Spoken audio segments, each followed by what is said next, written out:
Greetings everyone on YouTube and welcome back to Age of Empires 2 Definitive Edition with me, Kemsit, and Solly over here, and with another interview with him in regards to his campaign. So by all means, feel free to greet us. Hi there, I'm Solly. Alright, well, by all means... Pleasure to meet everybody. Likewise. Thank you for being here as well, and we're going to be having a nice little chat in regards to your campaign and a lot of, goodness. I'll be right away shooting it off with the first question. I think it's also one of the most challenging one. What sparked your interest in creating custom campaigns or scenarios? Was there a particular game or moment that hooked you, or a certain historical figure, perhaps a community, that inspired you? So, this one is definitely a challenging one, but not for, the typical reasons, because, here's the thing. I started making campaigns about, 5 minutes after I got the game originally, and I was, 5, and I was like, man, what if there was, a King Arthur campaign? Because that's medieval, that's cool. I'm sitting here thinking this is at the ripe old age of 5 years old, thinking, man, that would be so cool, and so I go ahead, and I open up the editor. And I remember my parents were like, no, you can't open the editor. And this is 2005. We have a Windows XP. It takes up too much space. You can't have that open, blah, blah, blah. Yeah. It's like it's going to burn the PC or something. It's too big. It's too much. No. But that's the very first time I ever started developing anything in the scenario editor. And throughout all the games from that point, I would occasionally turn it on, but it took until... the Forgotten Empires modification. So it wasn't even the expansion yet. It was the modification 2012 or 2013. I had my own laptop, and I decided I was going to make a campaign for one of the new civs. The Incas didn't have what was at the time the El Dorado campaign yet, so I was like, El Dorado? I'll just make a Pachacuti campaign. And I made a 7-scenario campaign about Pachacuti. And again, looking back, I wish I'd shared it, because that took however many weeks to make. I was real proud of how it turned out. And now it's been lost to the ether. But I guess you could essentially say Pachacuti was what started it. Yeah. As a historical figure. But I've kind of always been flirting with the idea of doing this. Yeah. Okay, I mean, that's still good, and you should have actually done that as well, because it could have definitely showed some interest and a potential of you maybe even being hired by the creators as well, or even being taken into the team, because, you've seen those getting into the game and, be higher up. That also said, I wholeheartedly agree that Arthur would have definitely been a very good idea too, even though there is a little bit of Age of Fantasy, which might be difficult to add within Age of Empires 2. In Age of Mythology, it might have even better potential. Yeah, that's true. But I think it will definitely be good, and I think you're never too late to just jump into the bandwagon either way. I would definitely say as well, what got you the idea to even actually create any of the Arthur, or how should I say, Pachacuti himself, because it's quite unique. Well, not unique, let's say rare more is a better word, I think, because not many people know these kind of figures in themselves, especially Pachacuti. Arthur, I mean, I think everyone knows them, but there might be some people who do not know. Not that it's bad, but yeah. So that one is kind of I have always been interested in history. Again, this probably started, I think it started even before Age of Empires. I ever picked up Age of Empires, but my dad, he would always used to watch the History Channel. And here I am, again, little 5, 6 years old, watching the History Channel. I'm like, whoa, that's all so cool. That's so awesome. And then, they'd be playing the game, and I'm like, wow, that's so cool. That's so awesome. And then I'd be reading books about historical figures, and it's like, wow, that's so cool. That's so awesome. And then from there, it's essentially just connecting those little dots. It's like, wait a second. I have a platform that allows me to tell stories, historical stories that are important to me. Okay. Whoa, that's a little bit of a watershed moment right there, Yeah. Yeah. Do you remember what kind of channels they might be, or the book names or authors? Anything that you could recommend or Oh hint to? golly. So a lot of essentially just take a list of whatever was on the History Channel back in 2005. Hmm. Okay. And then after that point, I guess virtually everything uploaded on Wikipedia between 2007 and 2013. Okay. No, that's um, fine. as I got older, I started to pick up like actual scholarly works about like historical figures and stuff. So it did happen eventually. It just Yeah. took a moment. For certain, that's for sure.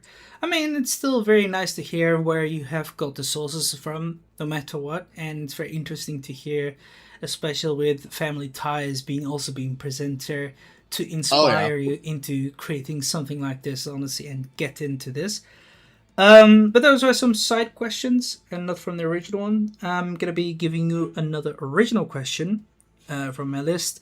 Where did you find the most inspiration from? Perhaps certain games or books, movies, or real life events, like especially when it comes to the sense of the pride of the Phoenician campaign. Like, what made you feel like, okay, I'm gonna make a campaign about them? Because as I spoke also with Dean last night, I mean Sean, um, the late antiquity or even antiquity in the Bronze Age are really rare campaigns and scenarios. Like, what inspired Mhm. you to make a campaign about them? You've definitely also touched like periods from colonization to them, going through some places, face different civilizations from the Egyptians to, the Anatolians, and then go Mhm. far towards North Africa. Like, what made you be like, okay, I'm gonna make it this? Who put that idea into your head? So this one is another really great question, honestly. Um, Mm-hmm. I primarily my main goal, and I kind of touched on this on the other one. My main goal is essentially to tell stories that have never been heard before. Mm-hmm. When it comes to any specific historical figure, I frankly can't point out a specific historical figure that has inspired me or a specific event that has inspired me because all of it is interesting to me and all of it has been interesting. And some people say, well, oh, if it's all interesting to you, then none of it must be interesting to you. And it's like, no, no, no, no, no, you don't understand. I have a vested interest in virtually everything that I read about virtually every era. Mm-hmm. It's just what gets my little brain ticking. So what inspires me is anything that's cool, man. And that go to tie that to Pride of the Phoenicians, right? Mm-hmm. I saw you see you have the classic Age of Empires one style campaigns. You have Glory of Greece, Yamato Rise of the Landing, whatever sun. You have Voices of Babylon, Ascent of Egypt, and isn't there another one? Well, Rise of Rome, but that's technically an expansion. Um, where was the Phoenicians campaign? There was none. And it's like, Mm-hmm. okay, I'm torn between either doing the Phoenicians campaign or like a Lac Viet campaign, which is the next one I'm going to do. Ah. And eventually I just settled on the Phoenicians campaign. So what I did after that point is I just get myself a little piece of literature so I can read as much as I can about um, the Phoenicians as I can, Mm-hmm. right? And then what I do is I hunker down and focus on that and start making a campaign around that. Start listing down like major historical events. That would be cool scenarios like Armageddon, right? That was literally the Battle of Megiddo, and it's where the word Armageddon comes from. That was 1457 BC, I believe, Mm-hmm. and it's one of the earliest documented sieges. Period. True. And it's like I want to tell that story. What happened at Armageddon, and how did they survive it? Yeah. And so again, in Pride of the Phoenicians, you see a selection of stories essentially. You see the arrival of the Phoenicians into a place that has had civilization for 8,000 years at that point. You see the rise of the development of the Via Maris, the trade routes that ran through the Levant. You see, oh, hi Leo. You see the development of these different cities. You see the fight between Byblos and Ugarit. You see the colonization of Tyre, then the colonization of Cyprus, and then the colonization of the whole Mediterranean. Yeah, It's all stories. And you get a chance to play through them, and that is what means a lot to me. That's why I do it. true. That's what inspires me. Yeah. As for a player's perspective, especially for me, it is very fun to jump in the shoes of those people and then do literally what they have been trying to do, right? And it is very fun experience. The way you've also laid it out as well is really great for everyone to try it, especially with all those colonization as well. And I think you've implemented them in a very great way for sure. And like we said, there's not much of these things going on around there as well. You could have definitely also done the same. For example, Iceberg, he himself has also made quite a few in Rome. But for example, Babylonians, for example, it's also a very great campaign, which I highly recommend everyone to try to go through. But these are very unique, so it is very interesting to have them implemented, to be represented, and to try to grow through. Same thing with the rise and fall of the Seleucids or Hammurabi the lawgiver and many more, and it's just very fun. Or the Bronze Age collapse scenarios as well. So yeah, okay, I'll move to the next question. Thanks for this elaborate, lovely answer. Huh? Yeah, I know my answers are going to be a little elaborate. It's hard for me to keep just one thing separate from the others.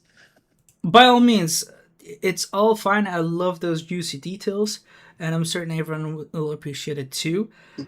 Speaking of juicy details, the book that I got a lot of my information from, well, for like the later part of the campaign anyway, is I know you're asking about books. Well, here's one: Phoenicians, Lebanon's Epic Heritage by Sanford Holst. Phoenicians, Lebanon's, by who again? Sanford Holst. Sanford Holst. Okay, that will be definitely nice to check up and actually read through. I definitely encourage everyone to check it out too, because like I said, I enjoy when everyone share their how should I say, information in regards to any kind of book that we can read through and check it out. I'm definitely going to be seeing if I can order this and read it. But yeah, thanks. Any other thing you would like to add? Not for this question. Okay. All right. By all means, it's fine if you had. The next question is: can you tell us about one of your favorite creations? Because, like I said, and also shown actually through your discourse, you have definitely some more. Do you think the Pride of the Phoenicians is actually your most favorite one, or do you think like, okay, no, this is gonna be toppled and dethroned by another one that I'm currently working on? Oh golly, this is a hard one. So there's, I think, the crowning achievement, right? Just because there's virtually nothing for the game, is going to be when I drop the Kangxi campaign for Age of Empires 3. Because who makes Age of Empires 3 campaigns? None. I only played through one, and that was only about the Danes and Swedes, but sadly, that one was actually going to be reworked. No Danes at the point. Yeah. Yeah. And that one was actually going to be reworked when the new DLC was going to be released, but they canceled, and now they're deciding to release it again. Back and forth. True, and there's a high hopes that he's going to rework it by Bearded Sniper 2. I hope he's going to be doing it. It will be very fun to see. And by all means, if you're going to be working on Age of Empires 3 campaign, that will be definitely fun to see, because there's not going to be much. Cute. Yeah, I hope to eventually make campaigns for all of the like leaders that are featured in Age of Empires 3. Mm-hmm. With some caveats. I want to change Hidalgo to be Benito Juarez, Mm-hmm. right? I want to change because George Washington basically already has a campaign in the form of the Shadows campaign, or no, True. Fire campaign. Yeah. Um, it's been a while since I played the story mode, so I Same. think I want to change George Washington to someone else. Maybe run through my options. There's a lot of good options for American leaders. Um, in the time period of Age of Empires 3, there's Teddy Roosevelt. There's Abraham Lincoln, of course. Um, I guess I could do a Washington campaign, but it would have to be like kind of split up weird because like his leader dialogue is very Washington, so it'd be weird to just change it. Yeah. Um, when it comes to Hiawatha was like a 13th century leader. At least I think he was, going off of astrological evidence, I would say. Um, so like I don't think Hiawatha would be a good option for an Age of Empires 3 campaign, but like Chief Kanakis would, because he's fighting, the Dutch, the French. He'd be a perfect option. True. But going back to the original question, Mm-hmm. aside from simply the act of making an Age of Empires 3 campaign, I would say, oh shoot, maybe there was one project I had. It's unfortunately it got torched, right? It just broke one day. Mm-hmm. Probably couldn't handle it. And this was back in the HD edition of Age of Empires 2. And I was actually going to post this, but again, it broke. And what it was a recreation of Anatolia and Greece. And you had like 8 playable factions. You had Naxos, you had the Francocratia, you had Latin Empire, Nicaea rather, Yeah. Epirus, Bulgaria, Seljuks, and whoever that last one was escapes me. But it was basically going to be like a kind of quasi Diplo where you also have goals as each of those, and you could play with like 80 of your friends. And frankly, that was a beautiful map, and it's like kind of a shame that I lost it. And Ah. that's like one of my best things. I'd love to build that back again. But it literally took months to make. It was ludicrous size, so it took months to make. Yeah. Um, doesn't it just suck when that happens? Yeah, I can only imagine and feel empathy for the situation, honestly. But Oh, it was it it does was sound sad. It saddening, was so sad. and it would be actually a good campaign. I can imagine, or well, even a multiplayer game to play through. But Yeah, yeah, who has Naxos as a playable faction? or Nakia, it's not much. It will be definitely difficult to also try to go forward with, and you would definitely need to rush for it. Oh man. um, it's the other thing, right? Is another thing that I think would be like the best if I just had to list them. Mm-hmm. Just thinking.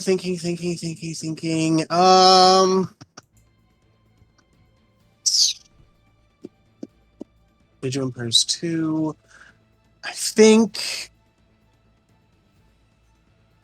Well, I think that's the end of the list. I think that's it. I think. I think the fact that it's hard for me to pick favorites. Yeah, I understand. I I love them mean, all. They're my children. yeah, they sure are.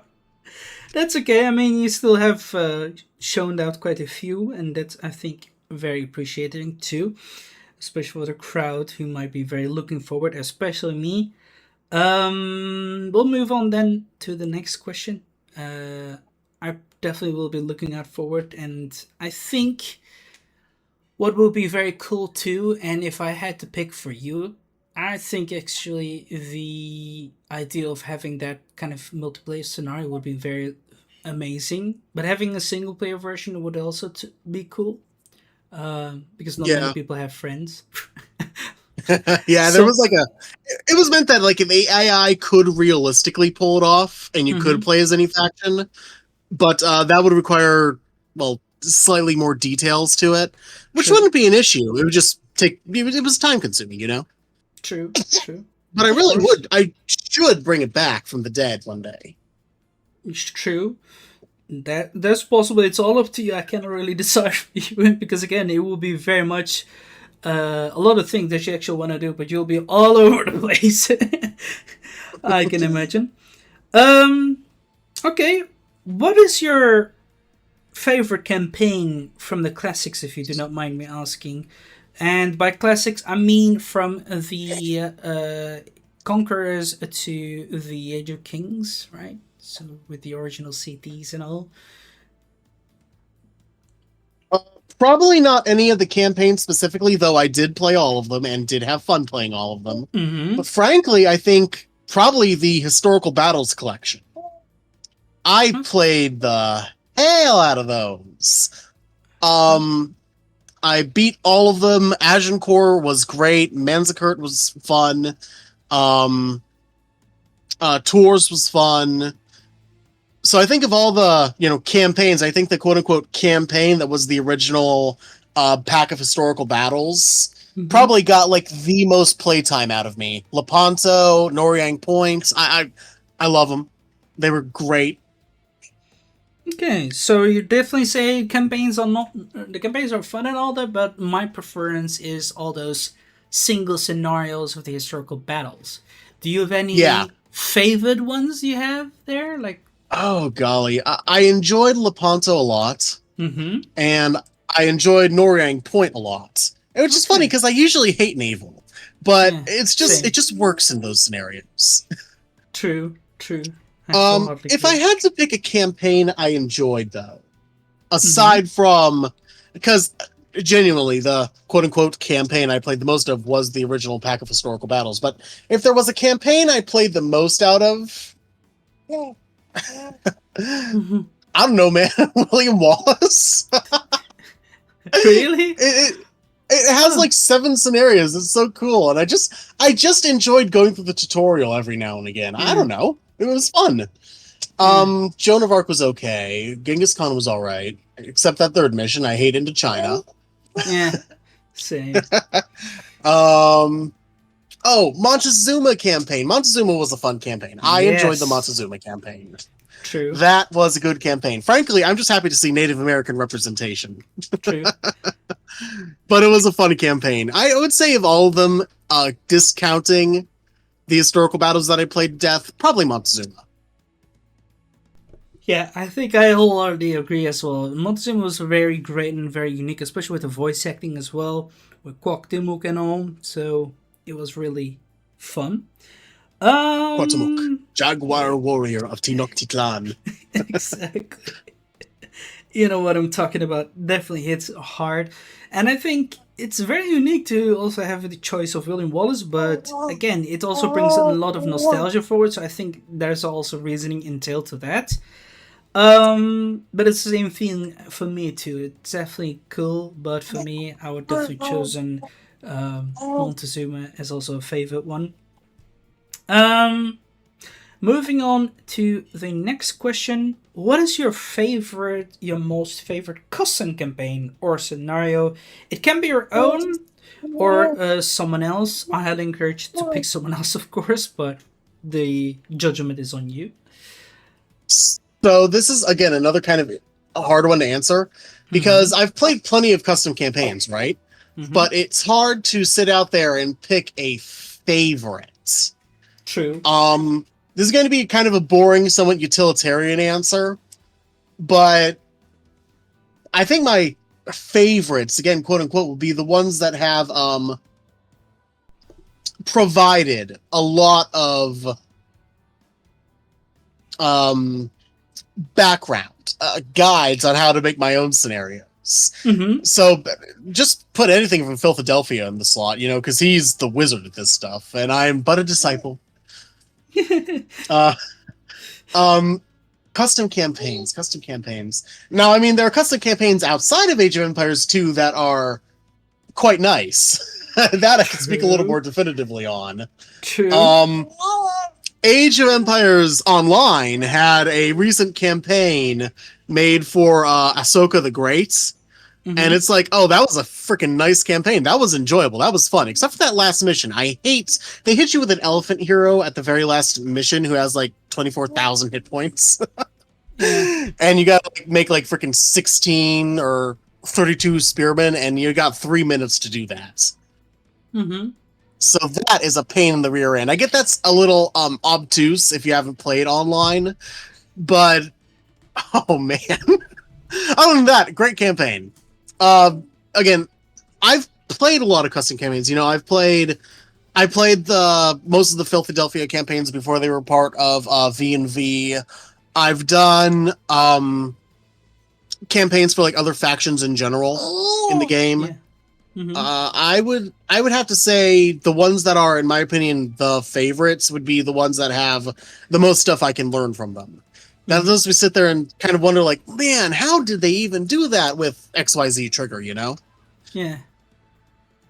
No, that's Because yeah. Go ahead. it's inspiring. True, true. I wholeheartedly agree. Definitely, Philadelphia is a very good choice and very oftenly picked, and of course, due to the most famed person throughout the creator over here. And I will put in this as a slightly unpopular opinion. Mm-hmm. When it comes to his missions themselves, I wouldn't say any of them are my favorite. Sorry, Philadelphia. Yeah, all good.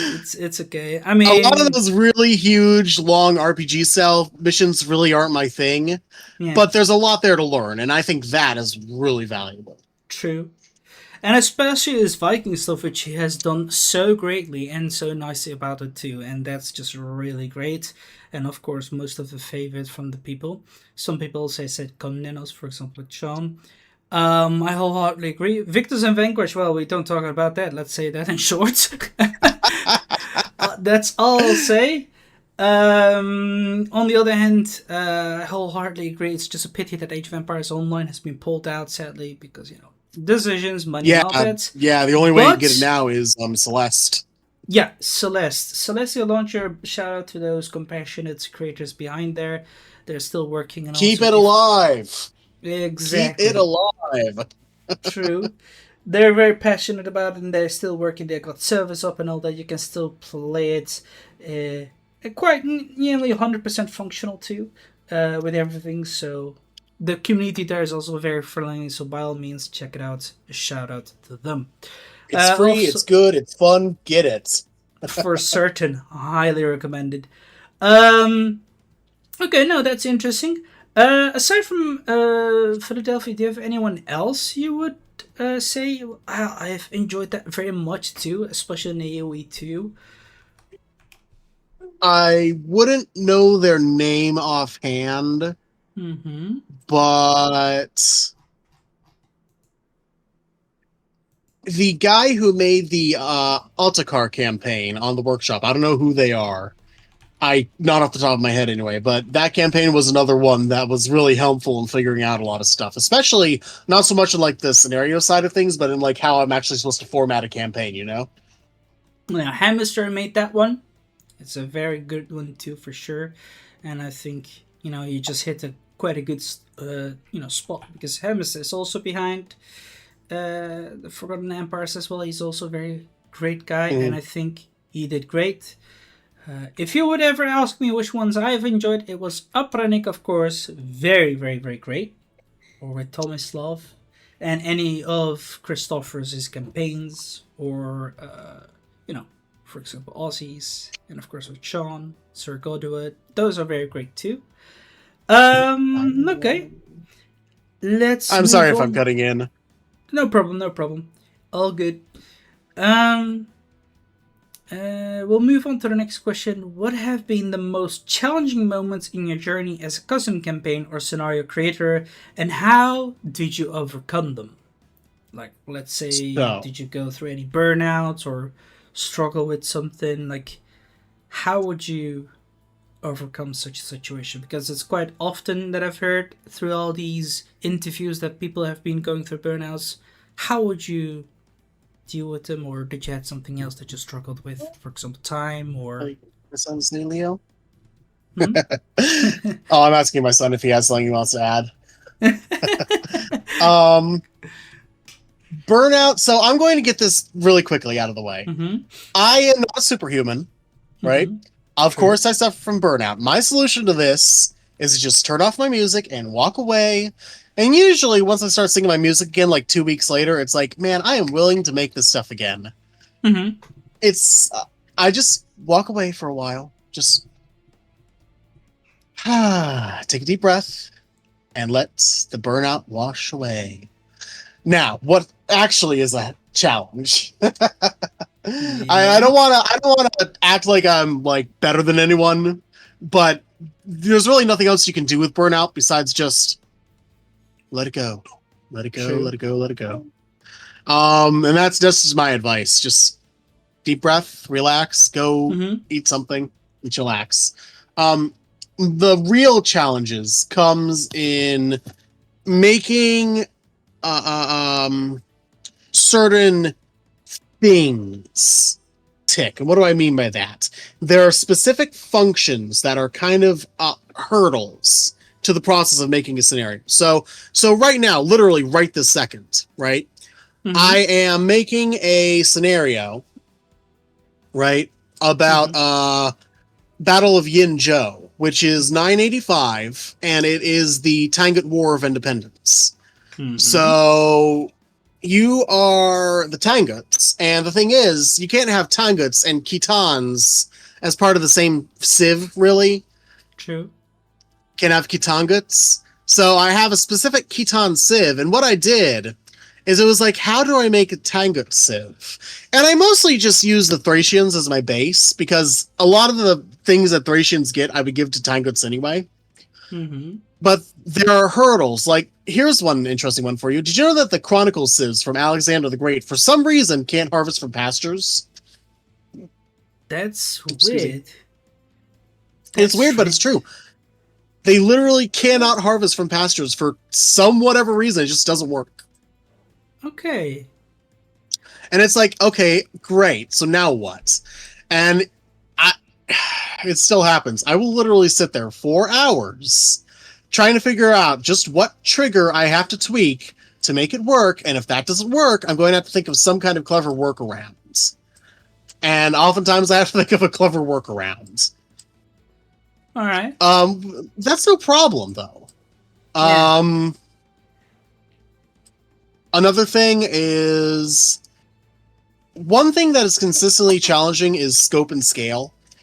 Because sometimes a battle covers literally weeks and weeks and weeks and weeks of military development, Mm-hmm. or sometimes even years. Like this Battle of Yinzhou, again, the one I'm making right this second, is kind of interesting because although it's specifically 985 and the conquest of Yinzhou, it's eventually going to end with the conquest of uh or it's going to extend far beyond that to also Jiazhou and Lingzhou, and end with you eventually marrying the Liao dynasty, getting that imperial legitimacy, and becoming the Xixia. Hmm. So you have this whole setup that lasts a very long time. Another one that's a challenge is in my Kangxi campaign that I made. There's a mission called Tea Horse Trade, which is dated 1701, and it's but the scope of the mission is far beyond just Lhasa and um Chengdu. You have Chengdu and Lhasa, and then you have sounds in between that. You goes all the way to Calcutta in the south and Bangladesh. So Mm-hmm. it's like, how do I put all of this into one scenario? And then there's Jesuits. There's all these different little factors that I have to take into account to make a good workable scenario that's also fun to play. Mm-hmm. And the thing is, in a campaign, some of these scenarios, and you saw this in Pride of the Phoenicians, you could have one scenario that's very specifically like two cities, and then you could have one scenario that's like, oh, 100. you're literally covering continents. Yeah. True. And it's True. it's a constant challenge to have to balance that. And I wouldn't say there's really a solution to that. There's an idea of scope that one has to kind of just slowly develop a sense of, you know? True. I True. would say that is like the biggest thing. Yeah. Now, I mean, it is very difficult to have everything added for sure, especially since you only have like 8 players or You know, when you're gonna take Hmm. that long, sometimes some people run out of passion and, you know, just again, be it the burnout, is just do not want to continue because it's just so massive and so much work. Yeah, And it's the nature of the beast. yeah, true. And I can definitely also understand coming from, you know, needing to also work around certain stuff, especially with the editor, when your Thracian faction cannot really get it from Pasture, which is strange. Yeah, Because I genuinely. I wish assume, they would fix that. I hope so too. This will be a very nice thing for them to do, hopefully. But I'm not sure. Is it the same thing with the Spartans, Athens, and the Puru and the I checked it. comedians? So the Achaemenids, the Spartans, and the Athenians gathered just fine from pastures, Hmm. right? But the Paravas, the Peru, the Macedonians, and the Thracians? Thracians, yeah, Yeah. none of them can gather from them. Mm-hmm. There's Strange. some resource, like actual like editor resource that they're missing, obviously, but I couldn't determine which one. Strange. I mean, I hope they will take heed of this, or maybe if there's a way to contact the developers and give them a heads up, will be very good to inform Yeah, them so because that like they can fix them. yeah, Have you just imagine you're playing like also? a random game and you're Thrakes, right? Yeah, And you attack a Khitan player and then you just like not use their pastures. yeah, yeah. That's screwed up. Nah, I mean that's really frustrating. But those are the very good points of the struggles that you have been having overall. Okay.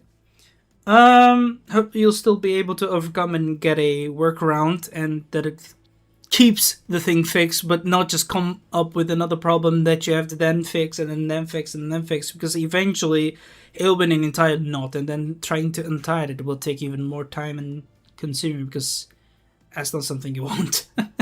Oh, no kidding. It's working so Yeah. far though. Okay, that's good to hear. I'm very happy for you, and we'll move on to the next question. Have you collaborated with other creators? If yes, what tips would you give for successful partnership in the community? If no, would you be up for collaborations? So, um collaboration. How specifically do we mean collaboration? So literally working together to make a scenario or a custom All right, campaign. there we go. So I have not worked with other players to make a specific scenario or campaign, but I would be very Mm-hmm. open to do so. Because I'm sure other people have stories they want to tell just as much as I have stories I want to tell. Mm-hmm. And I have absolutely zero issues providing my input to that. A funny thing is just recently, Mm-hmm. who was his name? Ozzy. Mm-hmm. Ozzy Empires. He it, it started as kind of like a joke. What if there was a scenario, right, where you have a map that is just full of like squares, and every person is assigned a square to work on. And just recently, they released that little thing to their server that's pretty much exactly that. And it's like, hey, that's my idea. And like, I'm happy to see that. That's cool. It shows my idea was actually pretty awesome. Which I wouldn't necessarily call that a collaboration, right? Because it's not exactly a collaboration, but it Inspiration. shows that, yeah, it shows that the ideas are there. And to bring that back home, um, I have zero qualms working with people. Um, there are other scenario editors who have given me pointers on stuff. That is true. Mm-hmm. There's Perks Quirks is their name on Discord. Mm-hmm. And they went pretty far to help me out with some of the aspects of Pride of the Phoenicians. Very importantly, they pointed out that I had accidentally packed it wrong. So I actually sent the zip file to everyone instead of the actual campaign itself. So thank goodness they spotted that. Okay, no, I mean that's still very good that people have been inspired to, bring up an idea and to make a nice little contest over there because I've seen it too. And that of course the people around Aussie Empires, his Discord, shout out to him and everyone there, Perky too, who've been able to help you out with certain things. Um It's embarrassing, but it's all growing pains we have to go through. This was that problem I had specifically, you know? True, I mean we're all humans, we can make mistakes, even I do, so by all means fine. Um so you're definitely also up for collaboration as well. Oh If yeah, you 100%. Okay. Well, by all means, you guys hit it. Get to it. Um, let's move on to the next question. What advice would you give to someone who just starts out in custom campaign scenario creation? Because you yourself have, been starting this journey quite fresh too. So, what would you offer someone who also just joins you in? Do not Mm-hmm. be afraid Okay.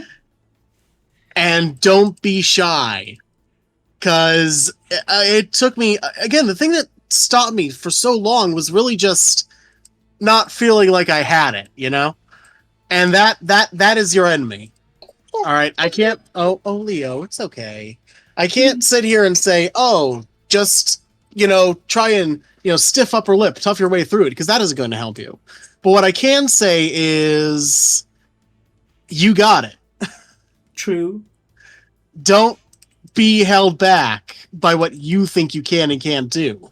You Mm-hmm. just have to go out and do it. Always try to learn, always try to improve, and that extends so far beyond just scenario editing. True. That's true. Don't be scared. Go for it. Yeah, just jump in right away. Okay, that's very encouraging and inspiring. So you guys heard it, try it out, and of course ask around for help anyway or so. And I'm Yeah, certain there's no someone will shame help in you. asking for help. True.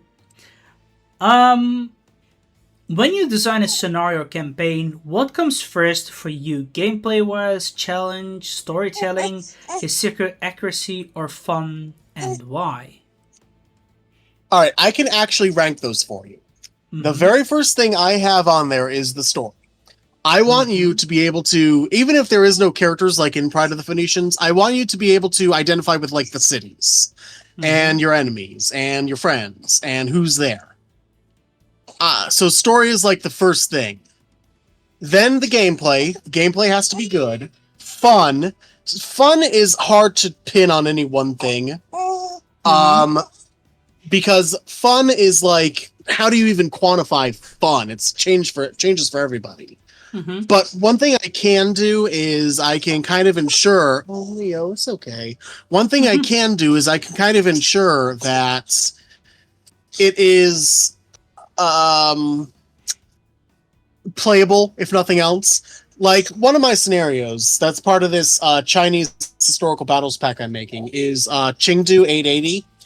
And what it is it's Tian Lingzi, who takes the emperor to Qingdu and basically establishes kind of like a period of Bashu hegemony over China. Mm-hmm. And in that scenario, you're going to be under constant attack by a Hunnic army, a Wu army, and um, a Chinese army. And it comes in waves. And when I think of fun, I think, what if I just like give you the player the options? So I was debating on whether walls should be able, and I'm not sure they should be, but castles definitely are. I think fun comes from player choice more than anything else. So like if Mm-hmm. you want to cheese the scenario, then like go ahead. Beyond that, historical accuracy is a little bit lower on the list. I think historical authenticity is more important than historical accuracy. I'm not asking for, oh, well, everything has to be this way and specifically how it was. It just needs to be true to what was there. You know what I'm saying? True. Give me the tools that allow me to tell the story and tell the narrative. Yeah. And that's kind of a habit I picked up back when I was helping out the guys at Wars of Liberty. Mm-hmm. That's a whole saga on its own. Shout out to freaking Hoop Thrower, right? Mm-hmm. Um, more on that if you choose to ask later. But what was the last one of those 5? So it's just gameplay wise, challenge, storytelling, historical accuracy, or fun, and why. Yeah, challenge is probably at the bottom of the list. Mm-hmm. I admit it. I'm not a particularly good Age player. Mm-hmm. And I say this as someone who's played Age games for literally 20 years. Now, don't get me wrong. On like Age of Empires 3, I'm really good. I do like expert on Age of Empires 3. But on Age of Empires 2, I'm finally picking up hard, and I'm not very good at it. And that's against AI. I don't touch multiplayer with a 10-foot pole because I suck at it. So it's challenge is like the least thing to me. As long as I can beat it, I feel pretty confident someone else could. And I know there's some bias that is implicit in that because I'm the creator. I literally know what to do. Yeah. So True. the idea after that is just explain it really simply and hope that it kind of spreads from there. True. I And hope it wholeheartedly isn't too agree. difficult. Yeah. But I wholeheartedly. that's another balancing act. Want to Mm-hmm. give you grandma for a moment? I will see if I can give this young little man to grandma for a moment. Certainly. Go for it. Okay. Alright. Well, I wholeheartedly agree for you for sure. In the meantime, Oh, as Miss Mio. SoullyLizzer goes by to give the And boyo to grandma. For sure. I mean, like, historical accuracy is also just, some authentic, but it definitely gives someone, or actually the main character to be there as you step into there and then try to play him out as well. For example, Saladin, you don't want to jump into his shoe, how he was and how he could also be, just offer your own story as you walk through. Just like when you read a book, dream on and all, and from there, just have fun. The missions and also the designs is very important. The map, who are there, the main characters. You need the protagonist. You need the, a villain as well. And that's also very important to have, of course. And you don't want to villainize anyone too hard, of course, because you want to keep it fun for a wider audience.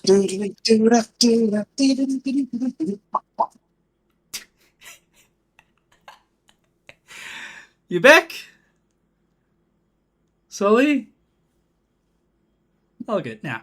But yeah, I mean, that's also for sure. And fun is very important too. And you want to have it a little bit balanced too. You don't want to make it too challenging as well, or too grindy, or just the same mission overall where, it's just not fun for certain because you want to reach the higher audiences as well.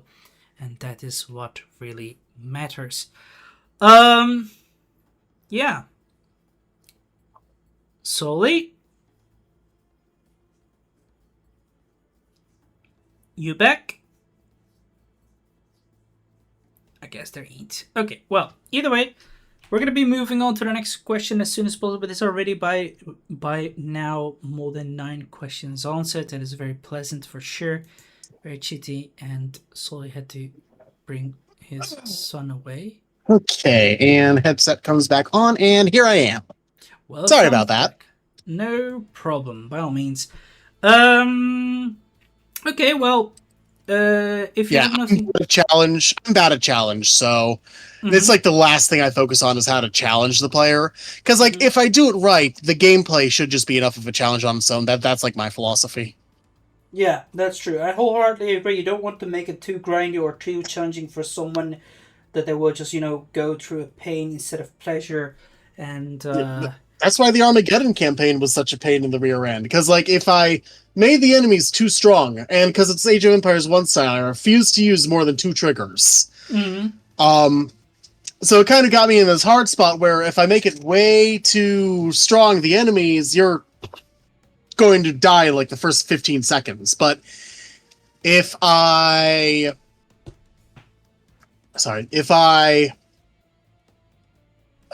didn't put any kind of enemies in that last moments, you can literally beat the scenario in 5 minutes. True. That's for sure. And it's historical authenticity. I literally built the city of Megiddo off of an actual archaeological survey of the site of Megiddo. Mm-hmm. So that's the historical authenticity coming in. Mm-hmm. It's not one to one, obviously, and I don't think it should be, but you can tell what it is and broadly where things are supposed to be. Yeah. And I mean, like I also said when you were gone, you want to actually jump into the shoes of those people where you were living there and try to imagine what it would be if you did it differently or act like them, right? You want to be living. You read a book, you want to get in depth, you want to get lost into it, right? That's what you Oh want to yeah, experience. You want to experience that. Of course, you don't want an entire historical lesson, but of course, you want to still keep some representation of the time, who were there, the villains, the protagonists, all those kind of good stuff over there without, offending anyone, of course, or trying to cause conflict between others. yeah. I Um, try to avoid that. True, for certain. And I think everyone has been doing that very well within this entire community, of course, aside from sometimes sadly still making very grindy campaigns or just too pain or imbalanced ones, which is saddening, but I have full hopes that that will change. Um, if there's nothing added, we can move on to the next question. Yeah, go on, Um, man. all right. What tools, triggers, or editor features do you rely on most, and which ones do you wish were improved? So, I'm hardly special in this factor, Mm-hmm. but the timer trigger is such a blessing, such a useful tool.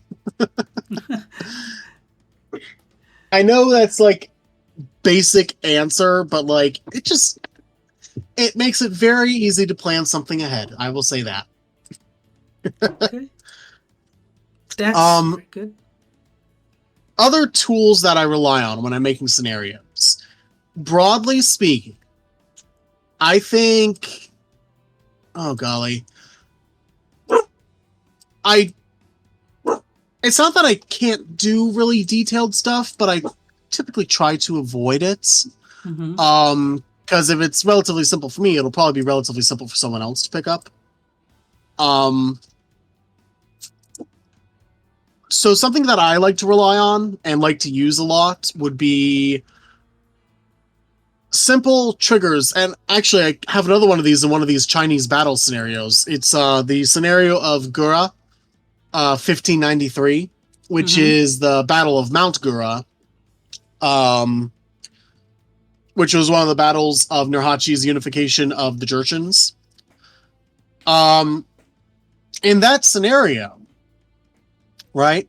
All I really have is a mission where you essentially just have to run around and conquer everything you see. And the way you do that is by killing off coalition commanders, and then that transitions their army and everything to you. And just that simple trigger of Mm-hmm. change ownership has also made things very easy. True. When it comes to things that I wish were improved, I wish that figuring out how to use the random trigger was more sensible. As in random, Because what do you I mean? will. Oh, so there's a condition Mm-hmm. in the editor called random, Mm-hmm. or it's something like random. And you would think, oh, you just put in a variable, and every game it's going to run a tick to see if that's true or false, right? Yeah. So if I put in 33, then there's a 33. Oh, chance. That's what it is, chance.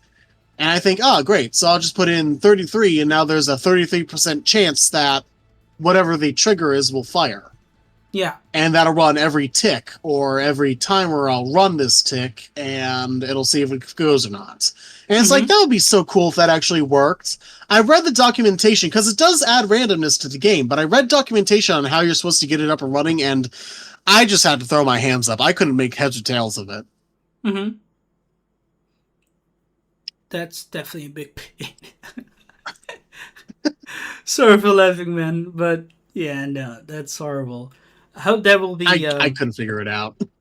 Yeah, I don't know if anyone else will be able to figure it out or even try to fix it. I don't know if it's an issue or something within the editor. Could be, but yeah, that's definitely a struggle. And Also, still a good point of the transition of units. Definitely good trigger. So you definitely rely on triggers yourself mostly. I like the basics, and I Okay. like the basic triggers, you know? Yeah. I Yeah. don't need much more than that to make a good scenario, I don't feel. It's not that the more detailed triggers are bad. They're Mm-hmm. very nice to have. Because there are a lot of nifty things you could do, like change how certain units look Mm-hmm. or something. Like I'm using the shock cavalry graphics for my Time Good Iron Sparrowhawks. Mm-hmm. And that works out very well, right? Mm-hmm. Okay. But and modify a tribute is great to change that from a regular unit to a elite unique unit. Um, my apologies. That's okay. But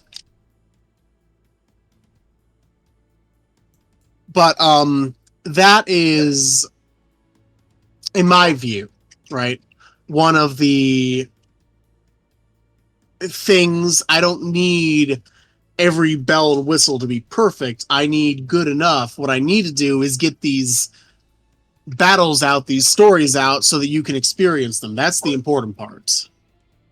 For certain. True. All right. Anything else you'd like to add over here, or we can move on to the next We can move question? on, man. All right. Has player feedback ever made you rethink or redesign a scenario, and can you share us an example? So, again, this one is kind of one that I'm new to because Mm-hmm. it's I've made hundreds of scenarios. I've shared 8. Okay. But player feedback so far Mm-hmm. has mostly made me sit around and think, okay, I should really read what I write before I put it out there. That's the Yeah. most important thing, True. because I do that multiple times. Here, I literally write for a job. I wrote a novel. You think I'd figure out how to clear my typos? Every human makes a grammar mistake. Almost even Oxford University has like literally stated, even the greatest professor makes a lot of mistakes. So long they're in the right place, the human mind can process that it's actually meant to be like this, and then you'll be understanding it clearly. It just takes a little bit of time to process it. So yeah, it's definitely okay to make a grammar mistake as well. But yeah, It's just definitely those little things, you know? true, true. But it's definitely very good to have it cleared or even tested out beforehand or read by someone else. I mean, he'd be like pointing at like, "Hey, you made a mistake here." Could be good. Whatever will I do? Yeah, I mean it's fine. I mean, and it's also another big issue. I think having a minor writing problem is okay compared to balancing and all, which is far more horrible. And that's just like a minor little feedback. So I think you're doing good with that. Um, here we. How do you approach balancing the difficulty so a custom campaign and a scenario is challenging, but still focus on a fun aspect for a wider audience? Good question. So, this one is another kind of challenging one. But Mm-hmm. what I'd like to do, right, is I would say Mm-hmm. I kind of like to use myself as the benchmark. And what am I? I have about 20 years of experience playing Age, just all of the games. There's not a single one I don't enjoy. But I can temper that with a little bit of a reality check. And the reality check is I still suck at it. And that is good. Because what it means is whatever I make, if I can beat it, Anyone can beat it. probably. And I like to test, first of all, on standard difficulty, right? Just to make sure everything is actually functional. Mm-hmm. and then I bump it up to hard. I don't care to test any difficulties higher than hard because why would you do that to yourself? But I do like to test up to hard and just make sure it's still beatable. And again, if I can't beat it, someone else probably could. And if I can beat it, great. Any knucklehead could. Yeah, true. I mean, that's very good initiative. I would highly encourage having also other testers. Different perspectives can definitely offer even more balancing, and also, of course, more polishing. But at the end of the day, the final verdict is upon you. Uh, but by all means, it's still up to you, and I think you still have been approaching it very well so far, and Thank you. definitely continue on. Um, this brings me actually to a nice next question. How do you think you've been doing on within the Age of Empires 2 content creator community, and what would you tell your younger self if you had the chance? So, I would say I've been getting along with the rest of the community very well so far. Mm-hmm. Now, again, it took me a while to get into the Age of Empires community as well, just because I just wasn't very active in communities in general. But once I finally started getting active in communities, right, I gravitated towards originally like Age of Empires 3 communities. And I remember the very first thing I ever asked was in the Wars of Liberty Discord. And this was about uh, 8 years ago, but I was first active on the forums about 10 years ago. And I remember the first question I ever asked once I got on the Discord, and this was 8 years ago, is so what's the deal with the, and this is a little unrelated to Seriator, but I'll get there. Don't worry. Mm-hmm. What are we going to do with the Germans? Are we going to like split them or something? And the very first thing they did was they reacted with an emoji that it just says banned. It's like, no! It's all been uphill from there, though. Interacting with other creators in the community, both modders and not so modders, other scenario designers and the like. Well, we do a Mm-hmm. lot of modding, but you get the picture. You know what I mean. Not like data modding. Though Mm-hmm. some of us are data modders. I'm not going to get lost in the weeds here. What I want to say is it is kind of an uphill slope, really, once you get started. It's not like it's like Sisyphus. You got to push that boulder, and it's a boulder you should want to push. Interacting with the rest of the community has been a good experience because there's so much knowledge out there and there's a lot of things you don't understand. And again, that too extends far beyond scenario editors like myself and also goes to like historians. It goes to gameplay people. It goes to anyone who has anything to offer, and there's a lot of stuff to offer. And frankly, I am glad that I have found the gumption to contribute to that. And that is really kind of boil it down. That is what I would say my younger self. And it's exactly the advice I gave just a moment ago, which is just do it. Just jump in there. If I had the sense to speak or Mm-hmm. to share my scenario about Pachacuti all those years ago, we might have never had the freaking El Dorado campaign. Not that it's bad. I do enjoy the campaign, but you know what I'm saying? If we had just, I should have just done it. Just go in there and just do it. That's for sure. It would have definitely helped it, and it definitely offers a lot of inspiration for people. Like I said as well, for uh, for other people to go through or play through, and um, you know, it can offer. How should I say this more betterly?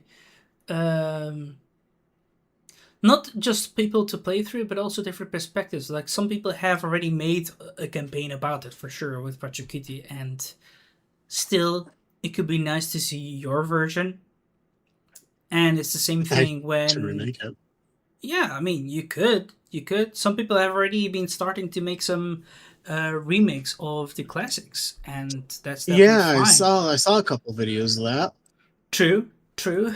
And there's also some people still working on it. For example, Sean himself also made some, and I think I remember someone else in Ozzy's Discord and other people outside those who have also been doing some reworks from Bassy's campaigns or Hammers or anyone else, which is totally fine. And I think many people could just definitely just enjoy it because that's what they are for. They want to try it out, they want to have fun. But it could definitely also just simply inspire someone else just to start his journey from there on, or overall different perspectives. Yeah, Um, uphill slope. It's a boulder, but you should want to push it. true, true for sure. We'll move on to the next question. How do you see Age of Empires 2 Definitive Edition its future? Because this is a big opinion where the community can be quite sensitive, I guess. Oh yeah, Or I got bones to pick. mm-hmm, So this goes for the Age series in general. mm-hmm. Before I continue this, was there any other part of the question you wanted to add? No. This is all. All right. I have bones to pick with the guys at World's Edge. First of all, huge respect for keeping the game alive, Mm-hmm. right? I'm very happy to see it. Likewise. I respect their work greatly. It's very impressive what they've done, and it's very good what they've done. As an Age of Empires fan, objectively, I'm happy to see it. What are we doing?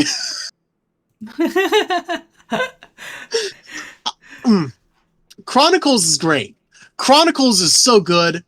I love Chronicles a lot, to the point where I basically see Chronicles as like sort of a quasi seventh game in the series, you know? Mm-hmm. It's very Age of Empires 2, but it has so many of its own unique little tidbits. Then I True. see 3K. Now 3K is not necessarily on its own the problem, right? Not And entirely. Yeah. I medievalized the Civs in one of my mods, which is rename Three Kingdoms again, which is based off someone else's mod, which went disappearing, but I guess it's back now. But I had made my own version, which medievalized the kingdoms. And it's like, I like the idea of having a Bashu Civ, or a Champay Civ, or a... And I'll get to the future of Age of Empires 2 in a second, but it's important I give you the context here. Mm-hmm. Of I'm course. okay with having a Wu Civ, because all these are different groups of Chinese. The Bashu don't even exist as a separate group anymore. They got even more sinicized after the Ming. I'm happy to see these as civs because they are separate, distinct peoples, and they're important peoples. And my philosophy with everything I suggest for the Age series is it's a game about empires, but you can't tell the story of empires if you don't have the people that were around those empires. Mm-hmm. But Shu, the state that lasted 80 years? And this is where we go from Three Kingdoms, right, onto Last Chieftains. Now, Last Chieftains thematically was great. I was not a fan of the fact that all the scenarios are based in the colonial era, Mm-hmm. because Native Americans have stories before the colonial era. Shocker. True. We are people, we have history. We've only lived here for 12,000 years, but that's neither here nor there. I can mold about that later. We have a situation where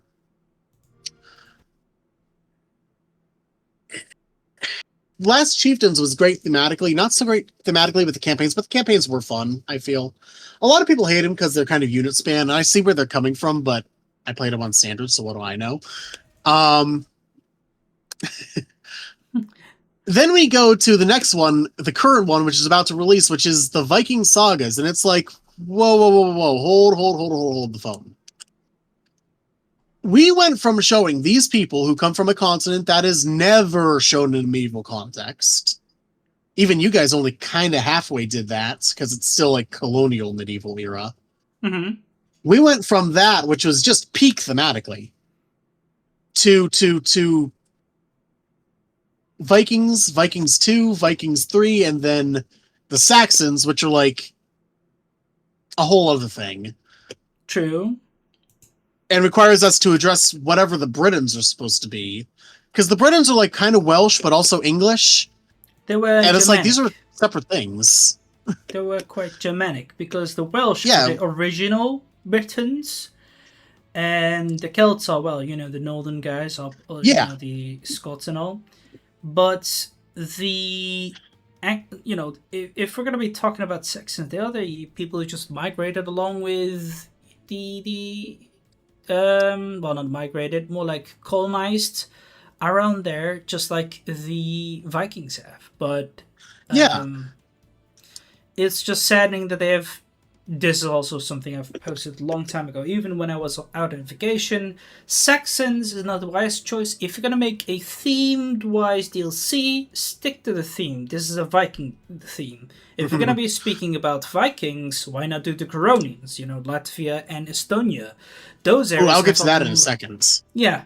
Those are very great choices too. Instead of just, Vikings, why not split up the Vikings? Because back in those days, the Danes and Norwegians and the Swedes, they were never a unified country for some time, and eventually they did become a unified country and, called themselves Norwegians or Danes or Swedes. And that is how history was with them. And overall, Varangians, I'm sorry, that's not a nation or anything. It's that's a job. Yeah. It's a small Viking was a job group too. It's like, really?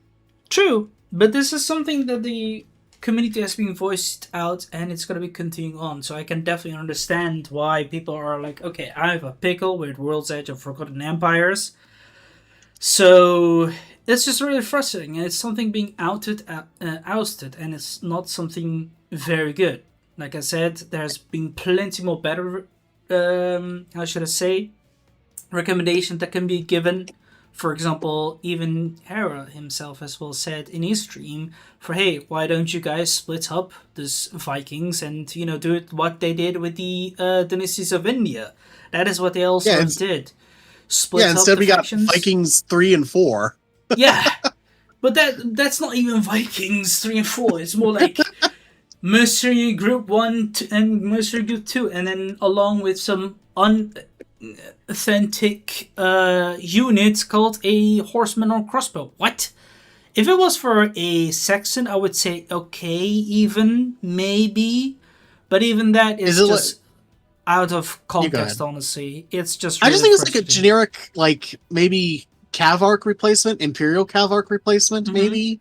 Possibly for the Europeans, maybe. I mean, that's still stretching it a little bit. I'm pretty sure the Danes had Kranikeners, but beyond them, beats me. And the Kranikener is kind of a late unit anyway, because it requires the invention of the Kraniken. True. So, like... yeah, it's horrible. And I mean, as you've also pointed out, not many people were happy with the Three Kingdoms, and if we're going to look at the rating as well, it's like one of the most horrible ones that it's going through, aside from the Victors and Vanquished. The rest is just pretty much fine. The Lost Chieftains was okay, but the people, again, still not happy with the balancing and all, and the the uniqueness and all that doesn't feel there. It's just another Civ. It's just boring for the people, especially the competitive side. The campaign community, I think they were happy, especially with all the creations, especially for the editors. And again, it happened. Yeah, that's a good part. I always like that. That's awesome. True, but eventually I feel like the creators are going to have a knife on their throat when it keeps up like this, because you cannot keep up like this and displease, 3/4 of the community while you're just only pleasing 1/4 of the community, which is not great if you ask me. No, not good at all. True. And Oh, you go ahead. You go ahead.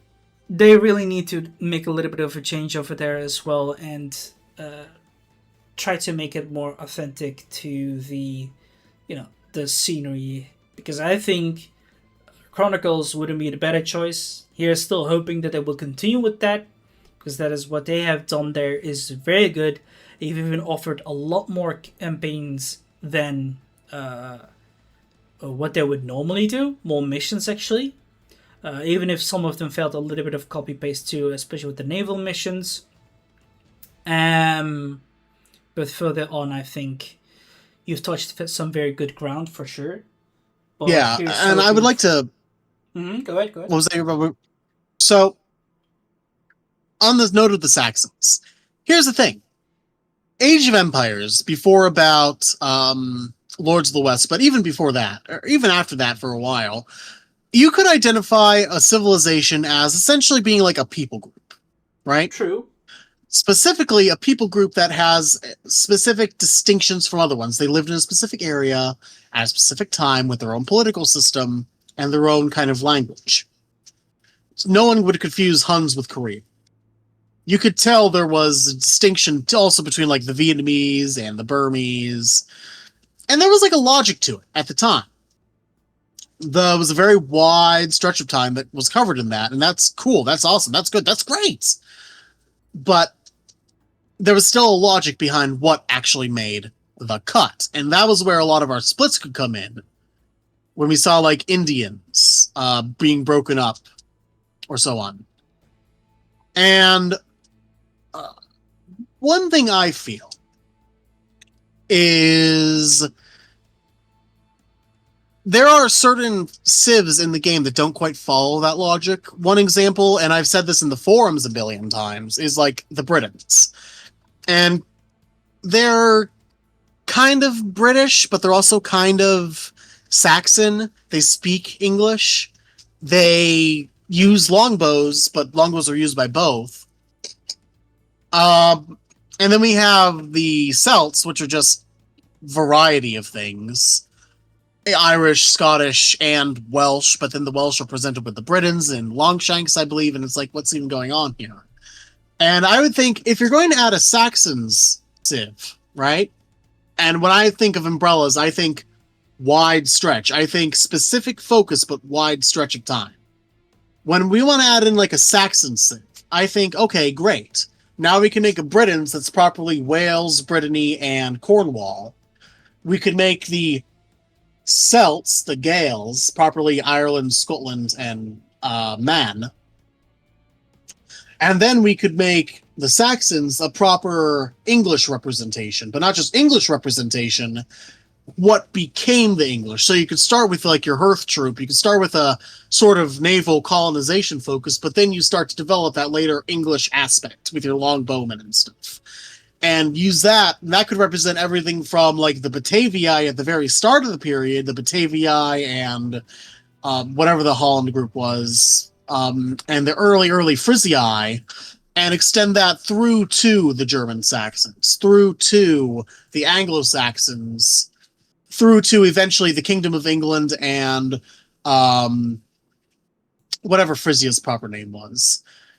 We could make an umbrella that has that wide stretch of time. And I like to see that wide stretch of time because the game covers such a stretch of time.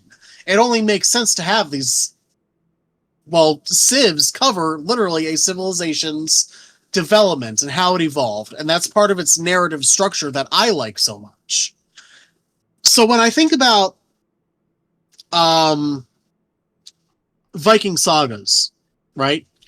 I think we have Vikings, and then quasi-Vikings from Britain. And I think, no. You could have had Finns. Finns being Estonians and Finns. One second. Wookie, please be nice. Don't be a bad girl. You could have Finns being, Finland and Estonia. You could have had, and I had worked up a campaign idea for that one. You could have Prussians as a counterpart to the Lithuanians. You could have had Novgorod. And the thing is, all these groups which are separate from other groups, all engaged in Vikinger. You know, they were all participating in Viking, because Viking wasn't just a Norse thing; they all did it. They were accept I would like have they rather were had, settling and moving. It was a job. They yeah, were going all exactly. around. And Yeah, the Prussians did raiding, the Finns did plenty of Viking, the Coronians. yeah, all of them could have been perfectly fine options. Novgorod, you know, the Oshkoiniks did plenty of piracy out on the high seas. And then just give us a Nord civ. So we finally have our Norse, and then all these groups around the Norse, and we have a really beautiful, really fully fleshed out Northern Europe that feels and looks and acts like Northern Europe. Yep. You could even keep them all with the Varangian unique unit. True. Well, not all of them. I would say some, not everyone, of course, because that would feel a Maybe little not bit the wrong. Prussians. Maybe not the Prussians. Yeah, true. I mean, there can be And many then, more creative because, like I said, they are not really sticking to the theme. Because if you're gonna do like Viking thingy, stick to it. Like I said, Finns is also a good idea. Sami, the Swedes, Norwegians, whatever, and Estonia over themselves, and Coronius, which is modern day Latvia. And if you're gonna do the Saxons, a Germanic group, go for Swabic, go to Alemanni, anything else, Bavarians, even the Swiss, whatever. If you want to go even more below, and having the Gaelic or something, or even Irish represented differently, or even the yeah, that's the Welsh, it's all thing. good.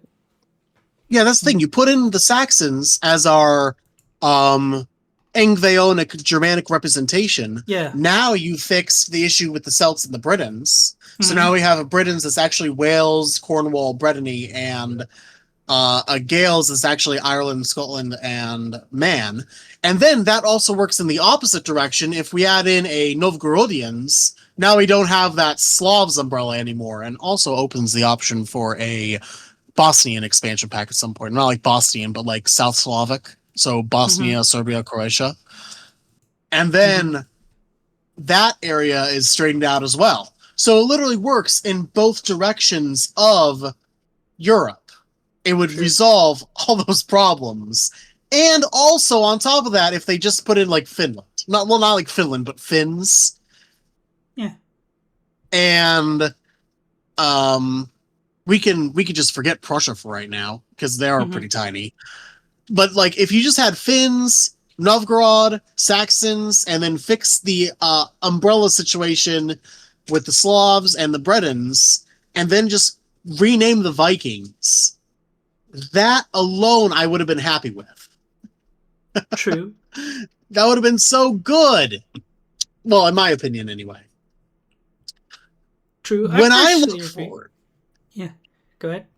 and that's kind of what I want to touch on when I look forwards. When I look at the history of all the Age games, not just Age of Empires 2, I honestly look at it with a little bit of fear, because it's not like this line can be towed forever. It can be towed for a long time. I think we get up to at least like 100 civilizations before it starts to get too much. And from a scenario development perspective, the sky's the limit. 256 is just the beginning. Mm-hmm. Um, but realistically, the number's like 100. And I would say we only have limited slots. So do we really need to be spending those slots on Vikings 1, 2, and 3? Or 3 Chinese kingdoms from before the game even starts? Yeah. True. I agree. I want Swahilis. I want Thai. I want anything from Oceania. You know, there's Tahiti, there's Tonga, there's Samoa. Those were empires. Yeah. Please touch on North America at some point. Mississippian isn't a civilization. There are 8 different Mississippian civilizations. You know, there's Cahokia, there's the Caddo, there's Natchez. And then we have Haudenosaunee, or the Iroquois is more appropriate for the time period. Because it wasn't there. Haudenosaunee exists in the time period, but it's like Iroquoians at all. There's Anishinaabe. That's my people. I'd like to play my people someday. Mm-hmm. There's Calusa.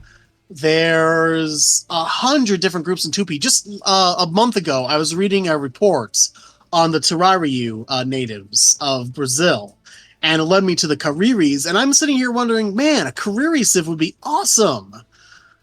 and it's it's never going to happen, but at least the slot would be open for it someday. Please, True. I agree with you. I mean, definitely for sure. You've definitely touched some good things and definitely concerning way where Age of Empires definitely is currently going. Definitely, certainly, it's still being towed, and the sponsors and companies are still, making money and still is investing and still it's going on, especially thanks to the community. It's still going forward with passion, even if it can be very conflicting with each other's opinions sometimes. But I definitely feel that we have definitely found a lot of common ground, especially in regards to the opinion of the Three Kingdoms. Civ was definitely not the civs which are great. And of course, they're very overpowered, even in competitive gameplay. Many people complain Oh, about yeah. the way, so it was definitely not a good choice of them adding those three. Like, it has also been said, even back in the day when I was spoke about it, that I saw it's gonna be coming forward, that the way Shu and are not so good choices. Like, Tibetans can be even a better choice. As you said, Thai Please give us to or that. It's been long enough. yeah, or the Thai or everything else. Like, there's so many more choices that they could have had, and even going Yeah. below the Oceania, and like with the Samoans as well, and all the way to the Australia. There's like still so many of those little tribes Yeah. that can hold out, who have God. also fought so hard against colonization. Have had also such great I history yeah, too. especially for Age of Empires 3. I think Australian Civs would be a perfect addition to Age of Empires 3. True, Um but that's just everything a is right question. there. But that's just a question if they will, because I think they're just gonna only release the third one with like the recent one with the Poles and the Danes. Oh, and then just wrap it up. I think that is what I think. I could be wrong, I but really hope we're wrong because I think you're right. I really hope we're wrong. and I think they will just continue with Age of Empires 2 and Age of Empires 4 and maybe Age of Mythology. I'm not sure. This is just a question Fingers mark. crossed. Fingers crossed for sure. I love that series too, but that is something we will have to see. Yeah. I Um, mean, I don't want Go to ahead. take this. I don't want to drag this question out any longer than I have. But like, before Mm-hmm. I ever started actually interacting with the community, I just make civ lists of lists I wanted, and start writing down historical things about them and things I thought were cool. My civ design documents, which I'm actually sharing with people now, Mm-hmm. reached an eye-watering 256 things I think would be freaking awesome. True, it will be. 256 because it's nicely divisible, and True. I don't need to see even a tenth of that, even though we have seen a tenth of that. But like, I'd just be happy to see any of it, and not more Vikings. I've seen the Vikings. I've been able to play the Vikings for 21 years. They're not exciting. They're not really new. People want to see new, and people want to see new as in like literal cultures, not some empires like you said that would survive like for 80 years simply because of a person's ambition, like Cao Cao or Liu Bei or any of the other dudes, Yeah. Sun Quan. Liu Bei is one of my favorite historical figures. Keep Same. him in Age of Empires 1, please. Yeah. True, true. I mean, they said they have not really done that and they've added, and even the campaign was not that very good. Many people didn't like it. And Yeah, I I think did not care for the Three Kingdoms campaign. Same. I think Christophorus has even done a good job, so definitely shout out to him. He made a nice South campaign with even more and better representation of the people around it, because they were only showing quite often these three figures, but not the every person who've actually contributed to the creation of the kingdoms, especially around Liu Yeah. Bei or Pang Tong Xuan and Mm-hmm. what was his own the name? Fledgling Dragon. What was his name? Damn it, I forgot his name. Yeah, Liu Bei is he's Whoever it too. was. Ma Ting was always a favorite of mine. Yeah, true. Him too. But those were not really represented in the campaigns, and it's just really poorly. So that's why I think the Three Kingdoms was a very horrible one, and Yeah, it's the I same don't want. thing. I'm sorry, I don't want to drag this conversation out. This question, I should say. I'm fine with the conversation. I don't want to drag the question out any further than I have, but just one last thing I want to say is, yeah, I care a lot about stories. I love stories. Again, wrote Same. a book. I wouldn't have written a book if I didn't care about stories. And when I see, for the 50th time, we got like the last battle of the Three Kingdoms campaigns, and it's just the same battle. That already sends red flags, but they could make it work. And not only could they make it work, they could make it work in a way that's so narratively good, because the entire point of the story, and really you see this in the era with the rise of Buddhism, but the entire point of the story is the cycle, and the cycle of violence, and the rise and the fall of empires. It's literally at the beginning of the book. The empire long united must divide, the empire long divided must unite. And it's about how that sweeps people up. It's about how these cycles of violence perpetuate themselves. It's about how, the story literally ends by the empire being united by the same forces that tore it apart. Sima Jin just walks in there and basically says, I'm going to take control, and he does. Or, not Sima Jin, but you get what I'm saying. Yeah, I do. And the Sima clan. And it's like, that is how it ends. The entire point of the story is how it begets one another. And when I see Age of Empires 2, Three Kingdoms end on this one battle, it's like, this would be perfect. If we all fight the same battle and the end result, no matter who we played, was the same. Because and instead it does this silly fantasy thing where Cao Cao ends up conquering China after the Battle of Red Cliffs in this weird scenario where he wins. And it's like, no. That's not how it happened. The important thing is, even if he did win, and technically he did win like a little further down the line. I think that's mentioned in records.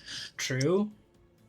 But not entirely. He still had some fights. Yeah, he still lost the main battle, is the important part. True. His predecessors continued it on. Like, his children continued the conquest and all that. And eventually they got dethroned, and the Sima clan took over. And yeah, exactly. Sima basically just walked in and said they're going to win now, and they did. Yeah. And they took it over and made it. But eventually, when they died, it split up again. That's what happened. And so, we have the Three Kingdoms period. We have the Battle of Red Cliffs. Mm-hmm. You could have just made it so that Cao Cao ends up losing his fleet, so now he has to sail down south and defeat just one of his two enemies. And that would have still been decently historical enough. You could kind of fudge it a little bit and still have it end where, yeah, Cao Cao beat this guy, but guess what? There's still Three Kingdoms that developed. Having Cao Cao actually take over and conquer and win completely defeats the purpose of the story. And then you have the other alternate scenario where Wu, for some reason, just betrays Liu Bei there. Like, yeah, they betrayed each other all the time. The point is they betray each other there and then magically conquers Liu Bei. And it's like, no, the point of the story is that not one of these three was able to defeat one of the other despite their abilities and their powers. True. Thematically, none of them had what it took because they were all just perpetuating the same cycles that got them there in the first place. That's the point of the book. That's the point of the novel. Please read it. Yeah, that I'm sorry. It's just, I'm passionate about this sort of thing. No, I understand, and the feeling is mutual, but it is the whole point. This is just really setting. Instead, they could have definitely just focused on ethnicities. Really, for example, Han Chinese is just a big ethnicity whose influence has, how should I say, integrated and changed people's cultures. Well, that is a very big thing. I was gonna say, if you're gonna add more Chinese civs, then fine. Put in Bashu and Wuyue. Yeah. And Xianpei, and make Chinese like its own Zhongyuan. So it's kind of like DOI, but for China, if you had to. Because we can still point to like a Bashu Empire and a period of Bashu primacy over the empire with Tianlingzi. and what was his name? Wang Lian or something like that. Yeah. He's like one of my favorite figures, but I forget his name. But he basically formed a Bashu empire. And then Wu Yuwa, of course, very important. That's, Southern Song and everything before it and everything after. Basically just the southern part of the country. Yeah. Leads eventually to like the Min Kingdom. Very important in the northern and southern split, which defines the Middle Ages. True. You could even have the fire archer units, which are gunpowder units anyway. True. I mean, these are very important things. Civilizations or ethnicities that you could have chosen, which would still be a bridgehead to various of campaigns and future empires or past ones, which have been better, especially the 14th, 15th century, because that is what Age of Empires is around about, kind of. Mm-hmm. But they're moving on a little bit further from it, or just a little bit too early from it, which is okay. But you still want to try to change some choices, because I don't think you should choose over an empire. You should choose an ethnicity, and I don't think Shu, Wei, or Wu are an ethnicity. It's just a small empire, survived very short. Same thing for the Huns, but I think the Huns actually still uphold it for actually more than what the Shu, Wei, Wu were. So I'm far more fine with those. Same thing for the Britons. The Huns have even more of an excuse, because the Huns, the Black Huns of Europe, lasted a short while. But same thing. Yeah, the White Huns lasted a long time. We recently figured this out in 2025 with some genetic analysis. Turns out they are related to the Hanu. So it's like, oh great, so there is actually a Hanu culture there, and that ties it later on to the Chateau Turks with Lei Keong. Yeah. And it's like, oh, that's awesome. So not only does this mean that the Huns are an actual civilization that lasts like 400 years now. True. But it also means that the slot for a European Turkic faction of the Onagers, which would be like Volga Bulgars and Khazars, is open now. So now we can have like a Khazar civ too. It's like, whoa, that's actually legitimate. That's cool as hell. True. And it's never going to manifest. Yeah, I mean, that is true, and that's what I've always been also, trying to point out. These guys are, like, offers bridgeheads to certain empires and cultures. You want to just offer the main core element, the primary culture, for example. You want to offer those inside, not a secondary culture or something inside. That would just be a horrible and not good play toy for the editor, and that's just really horrible. And that aside, the multiplayer, the competitive side definitely hates it too, because you're just making it very OP, and you're just offering some heroes with auras, which only there are three. What about the others? Please. Yeah. I mean, that's also something many people hate. It's not a mechanic that works really well, because that means there's going to be much more micromanagement for sure. Even though people are again contesting about this too. But I'm going to wrap it up and then just say that here's high hopes that it will try to... Yeah, please in the future. I'm so sorry this question dragged out so long. Hey, it's fine. It definitely offers a lot of different perspective, and I definitely adore the knowledge that you also have in history, which is really something nice, and I definitely want to chat further even. Especially be it with the Huns, be it with the Chinese, and all those. Oh yeah, I could talk for hours and hours about this sort of thing. Likewise, because it's really fun and very great to have those present from the time goods, whatever. But yeah. So in short, we're definitely concerned about how it's heading, but we definitely have high hopes, and we are certain that it will still continue on to live for some time. And that was concerned but very hopeful. Yeah, and we will see how that will go, and we will still continue to voice out our concerns and hopes that they will make those changes. Hold on a second. Go ahead. It's my other son. Anyway. Yeah. I am ready to continue. Question number 15. If you could instantly change or add one feature to the Age of Empires 2 Definitive Edition scenario editor, what would it be? Hard one. Okay. Change or add one feature. Ooh. I got one. This would make making custom civs within the editor so much easier, and I got so many campaigns I want to make. Mm-hmm. Make it so that there's an easy way for me to disable. Young man. Make it so that it's possible for me to remove all the unique aspects of a specific civ without having to turn on full text. Mm-hmm.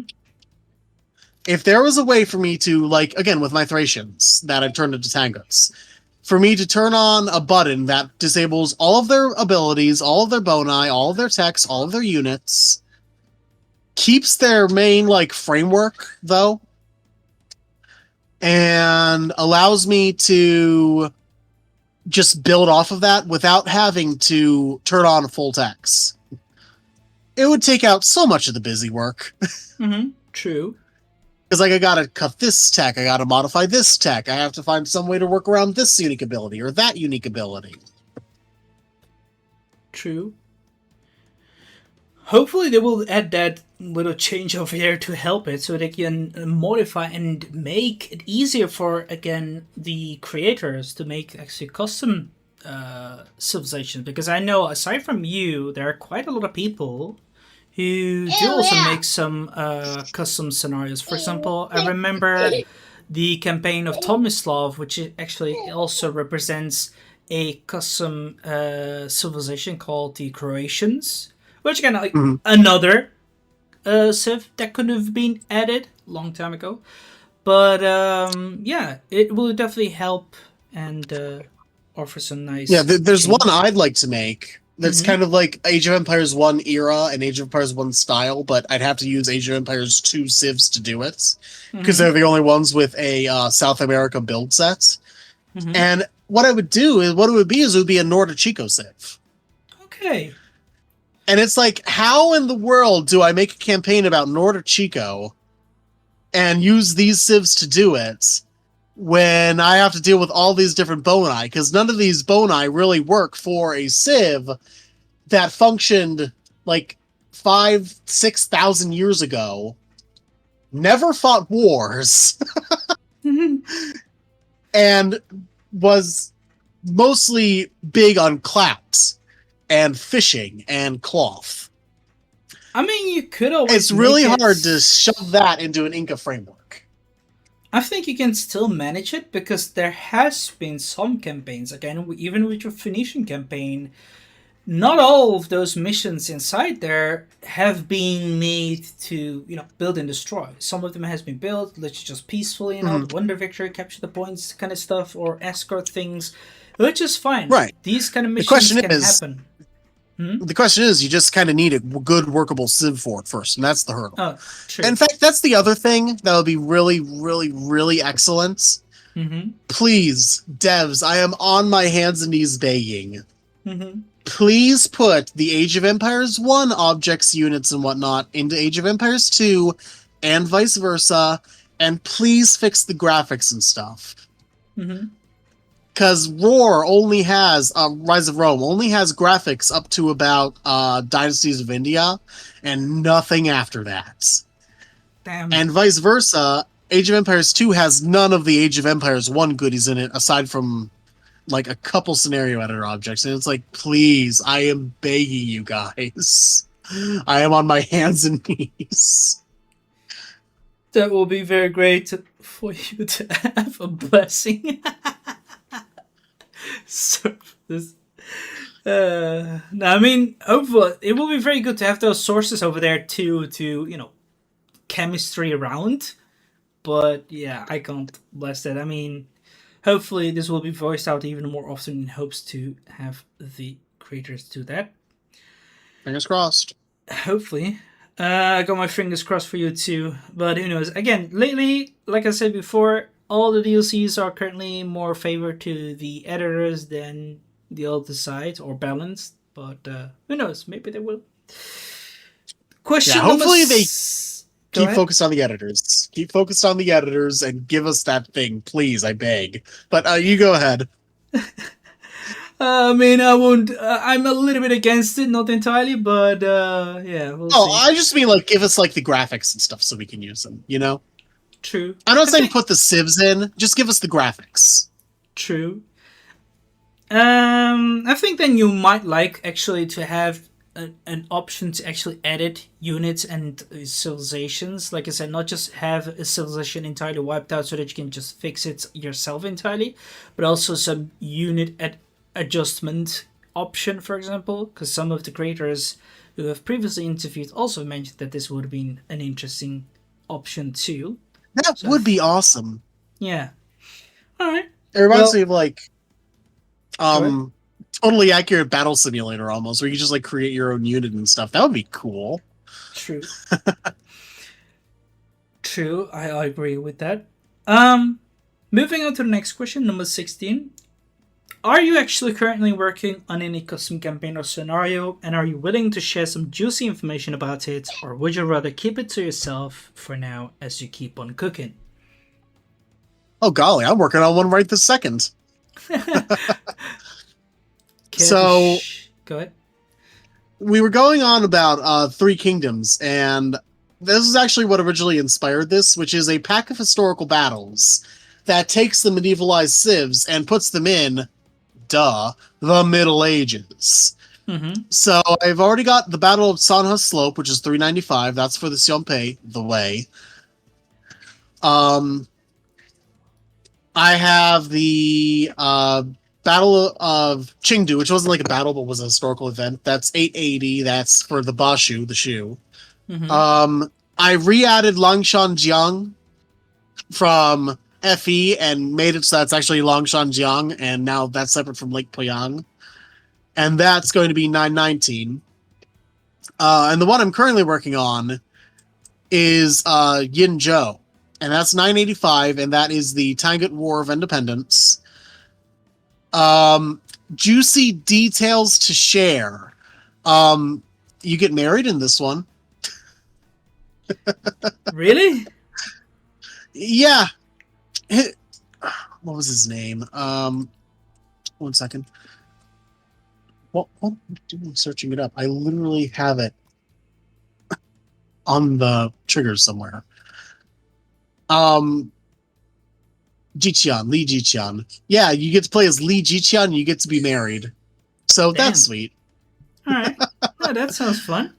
Okay, so you're literally just working on an entire, Asian historical battle set of campaigns. Yeah, pretty much. Okay. All right. And once this Norse expansion pack comes out, I'm going to probably modify those civilizations as well. Like, I'm for sure going to turn Varangia into Novgorod and see if I can't do something for, like, maybe the Republic of Pskov. But that'll be for when we actually see it come out. Ooh, Okay. excuse me. Yeah, that's all right. Okay. Do you have any estimation of time when it could any of these things released? Oh golly, this one that I'm working on, maybe I've been giving you updates in the server that I have. Saying, oh yeah, finish the fourth scenario, finish the third scenario. Well, I'm about to finish the Tangut scenario. I'm about halfway through it right now. And then I got to the Khitan scenario, which I think I was going to do about the later kind of Karaktai state in Kerman in Persia. And that one might take a little while, but this is actually coming along really well. So maybe within the next 2 weeks, but I've never been one for deadlines. That's okay. That's all right. Not many are, up with deadlines and all that. I'm just really curious because, as a consumer, I'm still eager to see and consume some more because currently there's not much more left. So Well, currently, I will tell you, you will have more soon. Once I get some steam under my rear end, there will be more from me. That right. I promise you. All right, I'll look forward to it, and I'm certainly everyone here too.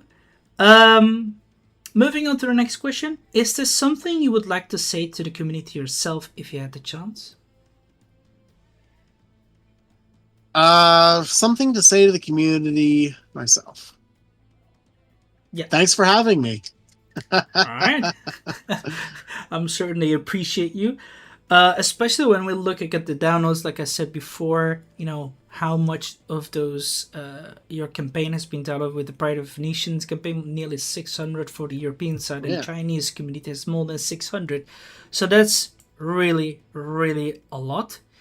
That's like a Um, combined 1,200, is it not? yeah, 1,200, something around that. Yeah, That's cool. That true. is awesome. Again, thanks, guys. You're, you're welcome, It took me a long time to figure it out, but I'm glad I had it in me. for certain. Um, Here's another question, but I think I actually gonna compliment you on this. Is there a way people can contact you, like other content creators or those in the community who played your campaign and wanted to offer you the thoughts, opinions, with some constructive feedback, perhaps?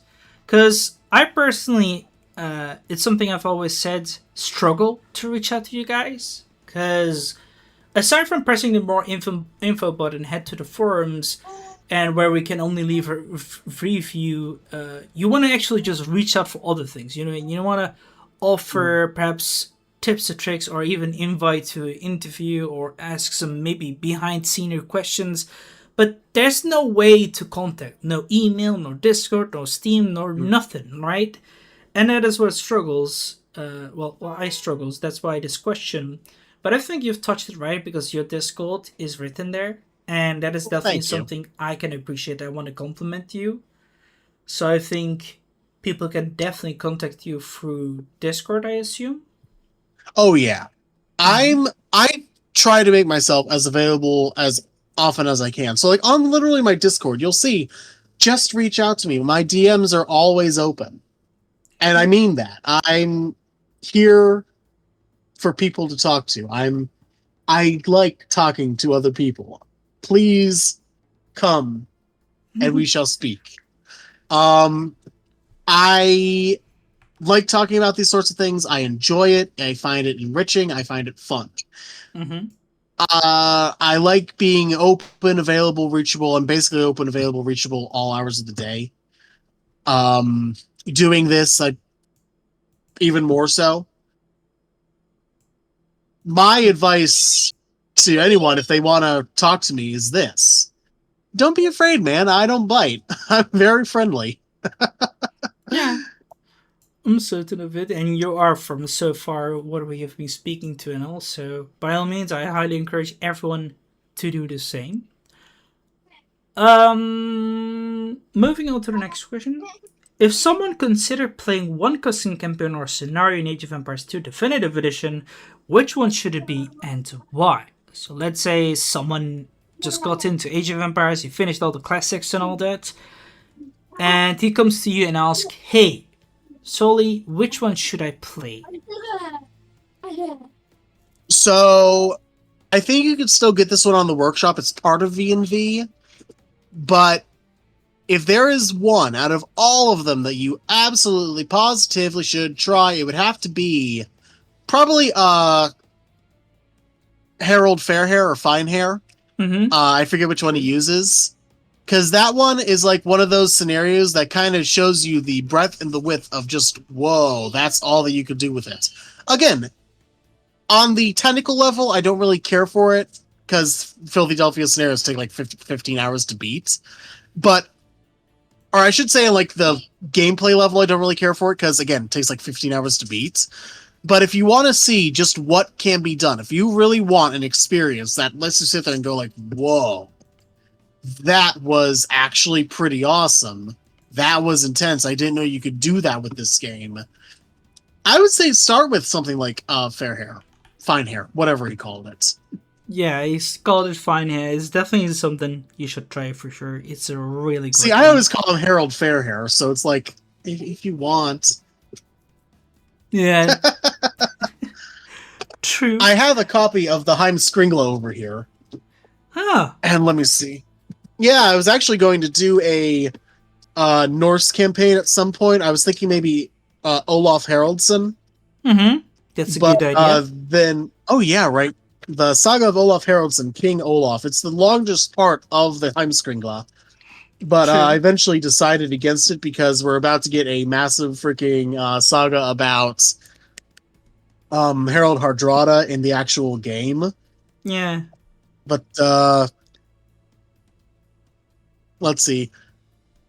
Harold Fairhair, or I guess, or Fine Hair, but we'll just have to start calling him by like his actual Norse name, Harfar, something like that. I'm not exactly great at pronouncing Norsenese. Yeah, that's fine. I mean, it's okay. But still, I would have definitely encouraged it to try it out. It was still a good idea to go forth with. But maybe later, no problem. But yeah, Yeah, it's still I got nice. more important fish to fry. Yeah, true. Um, Roughly how much time does it take you to create a full scenario or campaign from idea to release? This can be extremely variable. A lot of it Mm-hmm. depends on the map size. A lot of it depends on the scope, and a lot of it depends on the number of triggers, because with every trigger, there's a chance something might go wrong. Sometimes you get into sort of like a flow state and you put out like 50 triggers and they all work perfectly. Other times, you put in like 2 or 3 triggers and it'll take you about 3 hours to get them working. True. So I would say it depends on the scope, it depends on the size. Do you have any Number of rough players. estimation, for example? If Like, for example, if let's. I Hmm, you go ahead. Oh, let's say the Pride of Phoenicia. Like, how long did that, for example, take you to make? So the first mission took me about 50 minutes to make. Okay, that's Because fine. none of the scenarios have any more than just their first trigger. I mostly just need to figure out what the win condition should be. Mm-hmm. With one of them, it's literally set in Kadesh, so I can literally just copy the Age of Empires 1 map. And if you look at the screen of that map and then the map that's actually played on, you will see, yeah, that's basically just Kadesh. Okay, that's fine. So that one took just a few hours, because it was still a pretty big map regardless. I remember an early version, though, and this is what'll get you too. In an early version, I had accidentally gave the Pharaoh like 100,000 stone. So, 1 second. Take your time.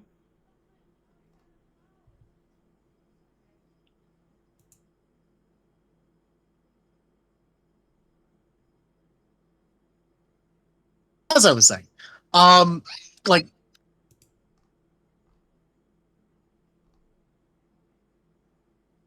You still here? just a second. Take your time.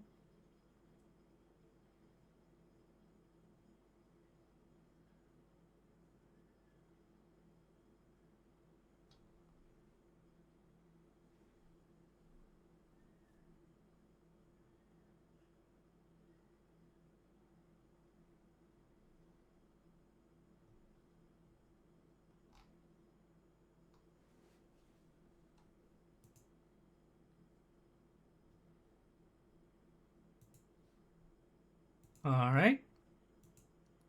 Well, we are still here, ladies and gentlemen. We've still not ended. We still got some I'm more. here too. Well, welcome. I'm here. Yeah, good. Sorry about that. All good. It just had to. My wife had to take our other son out of the room. He was getting a little crabby. All And good. by that I mean he was kicking my desk, which is not a particularly nice thing to do. Young man. True. Anyway, as I was saying. Go ahead. So forgive me. Then there's like the last scenario that I did. So the scenario before that, where you have to invade Kyprus, that one took a while to figure out, because it was like, well, if I leave them all allied to each other, they get way too hard to beat. If I make them all enemies to each other, it becomes way too easy. And again, this is the kind of the balancing thing, right? Mm-hmm. So eventually what I did is I swapped one of them to an ally faction who's Phoenician, like the colony of Kition, which was originally someone else. It used to be Kaitri, Salamis, and whatever the other one is. And now it's like, so you're protecting a colony. And that made it a little more balanced, so now you only have to do with 2 allied forces. And then there was a constant issue, too, because the Paliset, or the Palestinians, are your enemy. So the Philistines just keep attacking and attacking and attacking. And eventually it was like, how do I beat this? And I was testing that in hard difficulty. and I'd be invaded with like a 50 strong navy and it's a Phoenician navy, so it's really powerful. It's not just part of the balancing. So with that, I made Israel a little bit stronger. Um, and that to get all those kinks sorted took about 2 days from idea to completion. And then the 8th scenario took about 3 days because that was a big scenario. I almost wanted to do it on Ludicrous, but eventually was like, that's going to be way too big. It's going to take like 5 years to beat this. So eventually I just settled on doing it on a giant size map, I believe. Correct me if I'm wrong. I think I settled on a giant size map to do that. If it is Ludicrous and I'm lying, then I guess I'm a liar. That's all right. But that took like 2-3 days. Recently, when I was doing the Chengdu scenario, that took like about a week to make from conceptualization to idea, because you have about 20 or so initial triggers to actually get to the city of Chengdu with the Emperor. And then after that, it was actually doing the waves and things that happen in between the waves. And it's like, oh, God, that took a while. Yeah. And then they would break, or they wouldn't stop, or your reinforcements wouldn't come. And then I had to fix the dialogue, make sure that all the player characters are the right color. And then after that, we had the Battle of Gura that took about 2 days. And the Battle of Gura is, again, that one where you just swoop in and sweep all the commanders away, and that's that. That's something. So it would have taken an estimation of what, a total of 4 weeks or something? All told. Yeah. In total, basically. In general, to have a scenario out, not counting for extreme outliers, I would say a week a scenario. And in 1 week, I will pump out a good scenario. Usually sooner, but I have to account for more difficult and complex ones. That's understandable. That's okay. All right. So, and yeah, it's still 52 scenarios a year, you know? yeah, true. And the total of the campaign, how much did that take, do you think?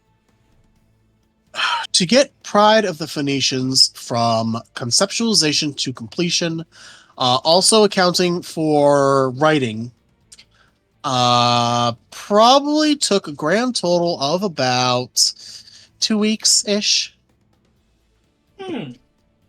Not bad. All right. Okay. Yeah, the Age of Empires ones are way easy compared to Age of Empires 2. Yeah, that's true. I can imagine, I think. It's mostly just, you don't have triggers to deal with. True. What keeps you motivated to keep creating, especially during long or difficult projects?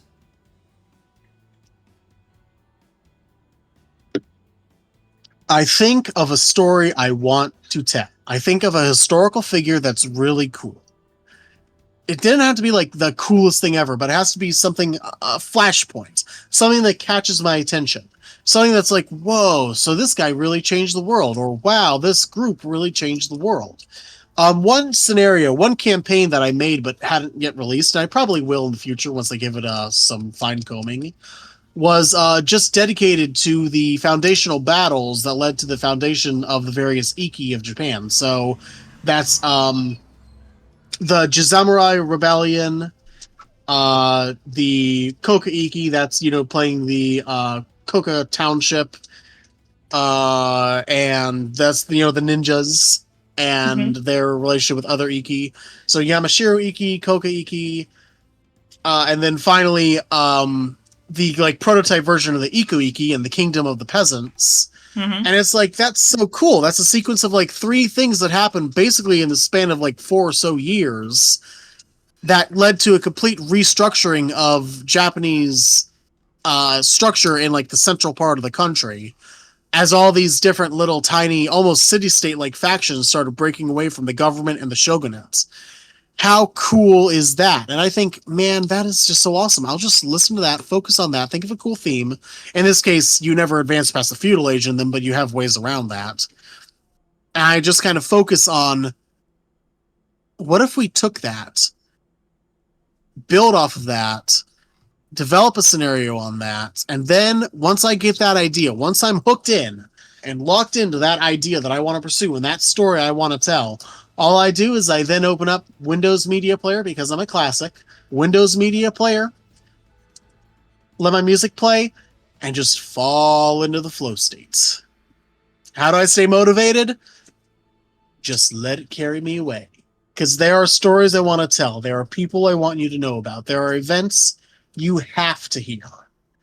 It's important to me to show that, and I'm going to show that. And I let that sit in the back of my brain so I don't forget it. Let the music play, and carry off into whatever story it is that I have to tell.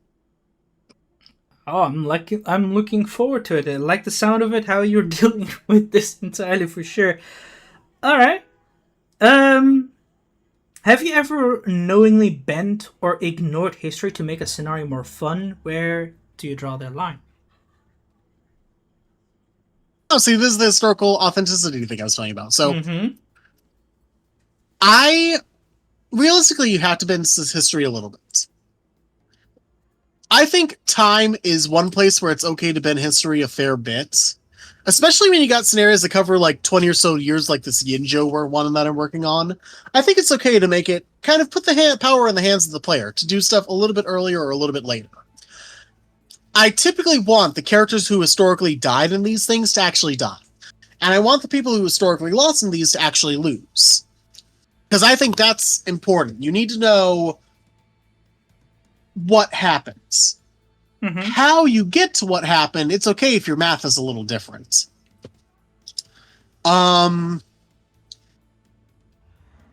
Thinking about official campaigns, I think that stuff like the Mapuche campaign really toes the line of what's acceptable. Because, like, it still gives you the broad front of what happened, still gives you the basic ideas. You still get it mostly the correct conclusion. I think they could have been had a little more finesse when they did it, though. It still told a good story, so that's okay. And then we have, like, the end of the... But here's one that I think is okay, and it's, like, the end of the Muisca campaign.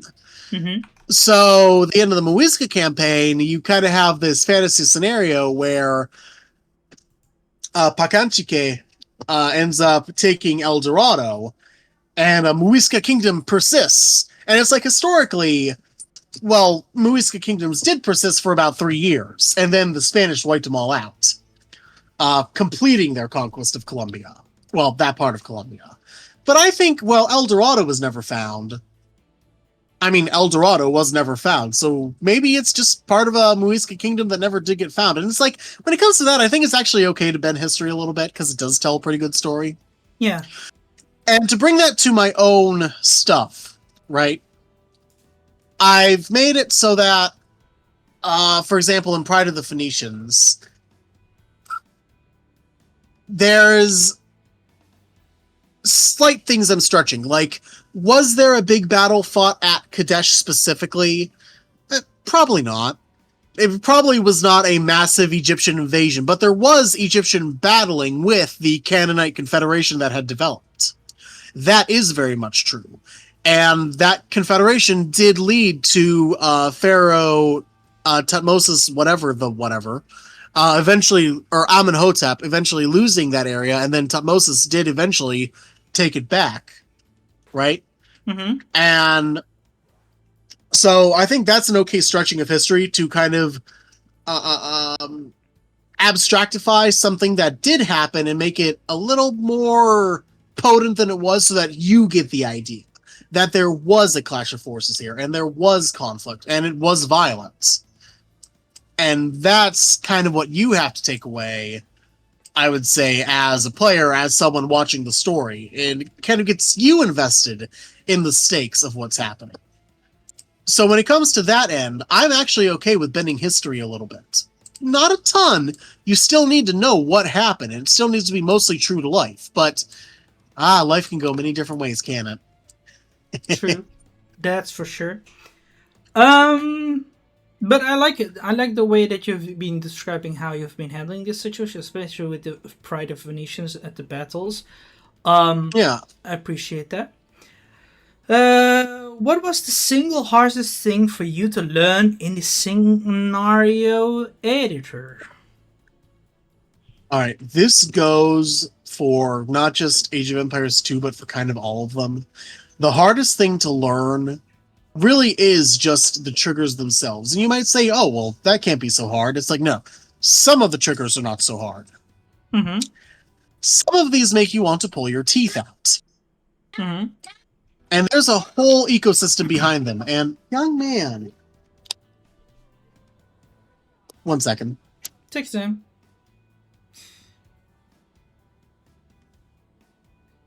It's all okay. We all got our families and all that to be busy with and take care. But yeah, it's been really pleasure for those who've been also been hearing. Oh, hey, welcome back. Shout out my wife for watching the kids, or at least trying to. Yeah, I know it could be a new obstacle sometimes. Here, it is there's a whole ecosystem behind triggers, and again, this goes to like Age of Empires 3 too. For a long time, I genuinely thought Age of Empires 3 would be like almost impossible to make a scenario in because the triggers in that are just so obtuse. But I eventually figured it out. It takes a lot of effort to get anything out there, and that is like the hardest thing is finding the documentation on some of these, or just winging it. Eventually you'll get something that sort of works. But that kind of goes with all the rest of my advice now, doesn't it? Just go for it, man. For certain. It takes time. You know, you need to learn for it, and some things are harder to learn than the other ones. But it's definitely also enjoyable to hear what one has struggled. Some struggled with triggers, some struggled with the terrain, and, you know, the others just simply struggled with, you know, even setting a difficulty or so. But definitely interesting to hear what you have struggled with. Yeah, terrain's like my favorite part. I could paint a map for hours. Yeah. Have players ever solved or broken one of your scenarios in a way you didn't expect? That's a good one. So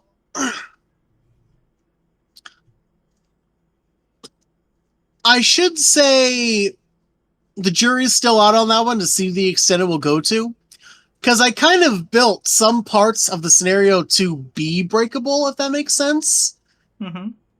I'm, again, very much power to the player when it comes to that regard. And if you want to play the scenario in a way that cheeses it, then bring on the cheese, I guess.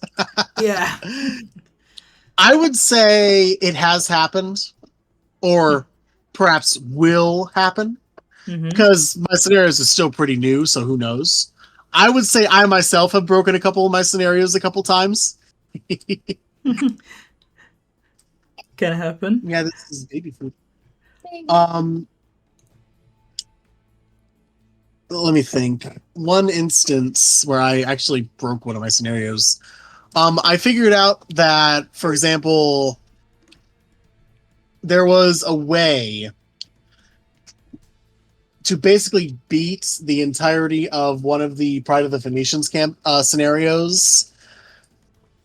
And this is an earlier version, I must admit, but it was a way to beat it by essentially just sitting in my base and turtling the entire time and just gathering resources and selling them. And, like, frankly, I just left that functionality in there. I think that's via Maris. You can still just beat via Maris by just sitting in your base. True. Again, play it how you want. I will be happy either way. Frankly, I'm just happy anyone's playing them at all. For sure. I mean, it is always enjoyable to have people's attentions to be given to you after you've cooked for them, for example, because you want them to also, of course, enjoy your meal, right? And that's how absolutely. I always compare it. All right, okay. Yeah, and if they want to add a little extra spice to their meal, go for it, homie. Of course. What kind of feedback or recognition means the most to you as a creator? Oh, good question. Any all. I I can't pick and choose on something like that. I'm happy to offer it, and I'm happy to see it played at all. Frankly, I'm just grateful to be here. So am I. All right, okay. That's quite crystal clear too of an answer. I know it's like stereotypical, but I'm happy to be here. And I'm happy I got something that's worth showing, and I'm happy people enjoy it. True, that's for sure. Um, do you keep any sort of notepad, Excel sheets, or for fixes or future updates? Perhaps other creations you had in mind. Good one. I have like a Google Doc. Mm-hmm. And I have a Google Doc that allows me to kind of bounce ideas around. One thing I did, and if you know Robbie Lava, he is big in the Civ creation community. Mm-hmm. One thing I do is part of my Google Doc with the 256 civs. I just have on there listed ones that I want to try making, and then scenarios I want to do with them. And the Tanguts, which I'm doing right now, Mm-hmm. Battle of Yinzhou. Well, I read about them, and then I saw Yuan Hao, who fought with the Tibetans and fought with Chinese and did a whole invasion and led to the recognition of Xixia as its own country. And it's like, whoa, this is a cool dude. And it's like, man, I'll just make a note of that. That's someone I want to make a scenario about. That sounds cool as hell. True. And what I'll do is I'll just write that down in the next Google Doc, or the next time I visit the Google Doc, and it'll be like, okay, here you go, Tweedle. Here's the next hi bud. Here's the next scenario you want to do. And frankly, I don't know exactly what I'm going to do for Age of Empires 2 once I'm done with this, but I might make that Yuan Hao scenario, because he's just such a cool figure. True. I wholeheartedly agree with you, and who knows, if you or anyone else would do it, I would definitely be able to play through it, and of course, many people would love these kind of people to go through.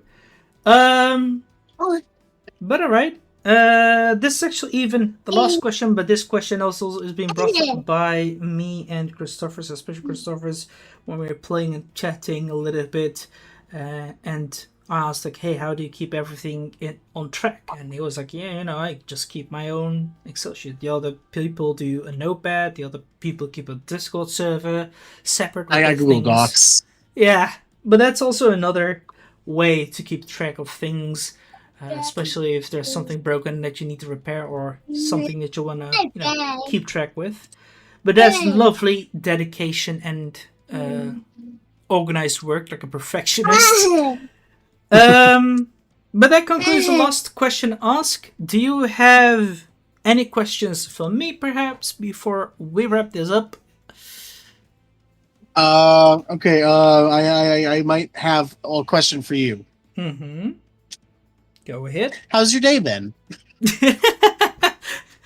It's been long. It's been nice. Had some nice breakfast today. Just a little bit washing, and then just took care of some private stuff. And then I started to play a little bit some games, recorded and all. Mm-hmm.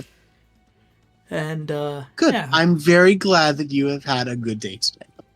Thank you very much.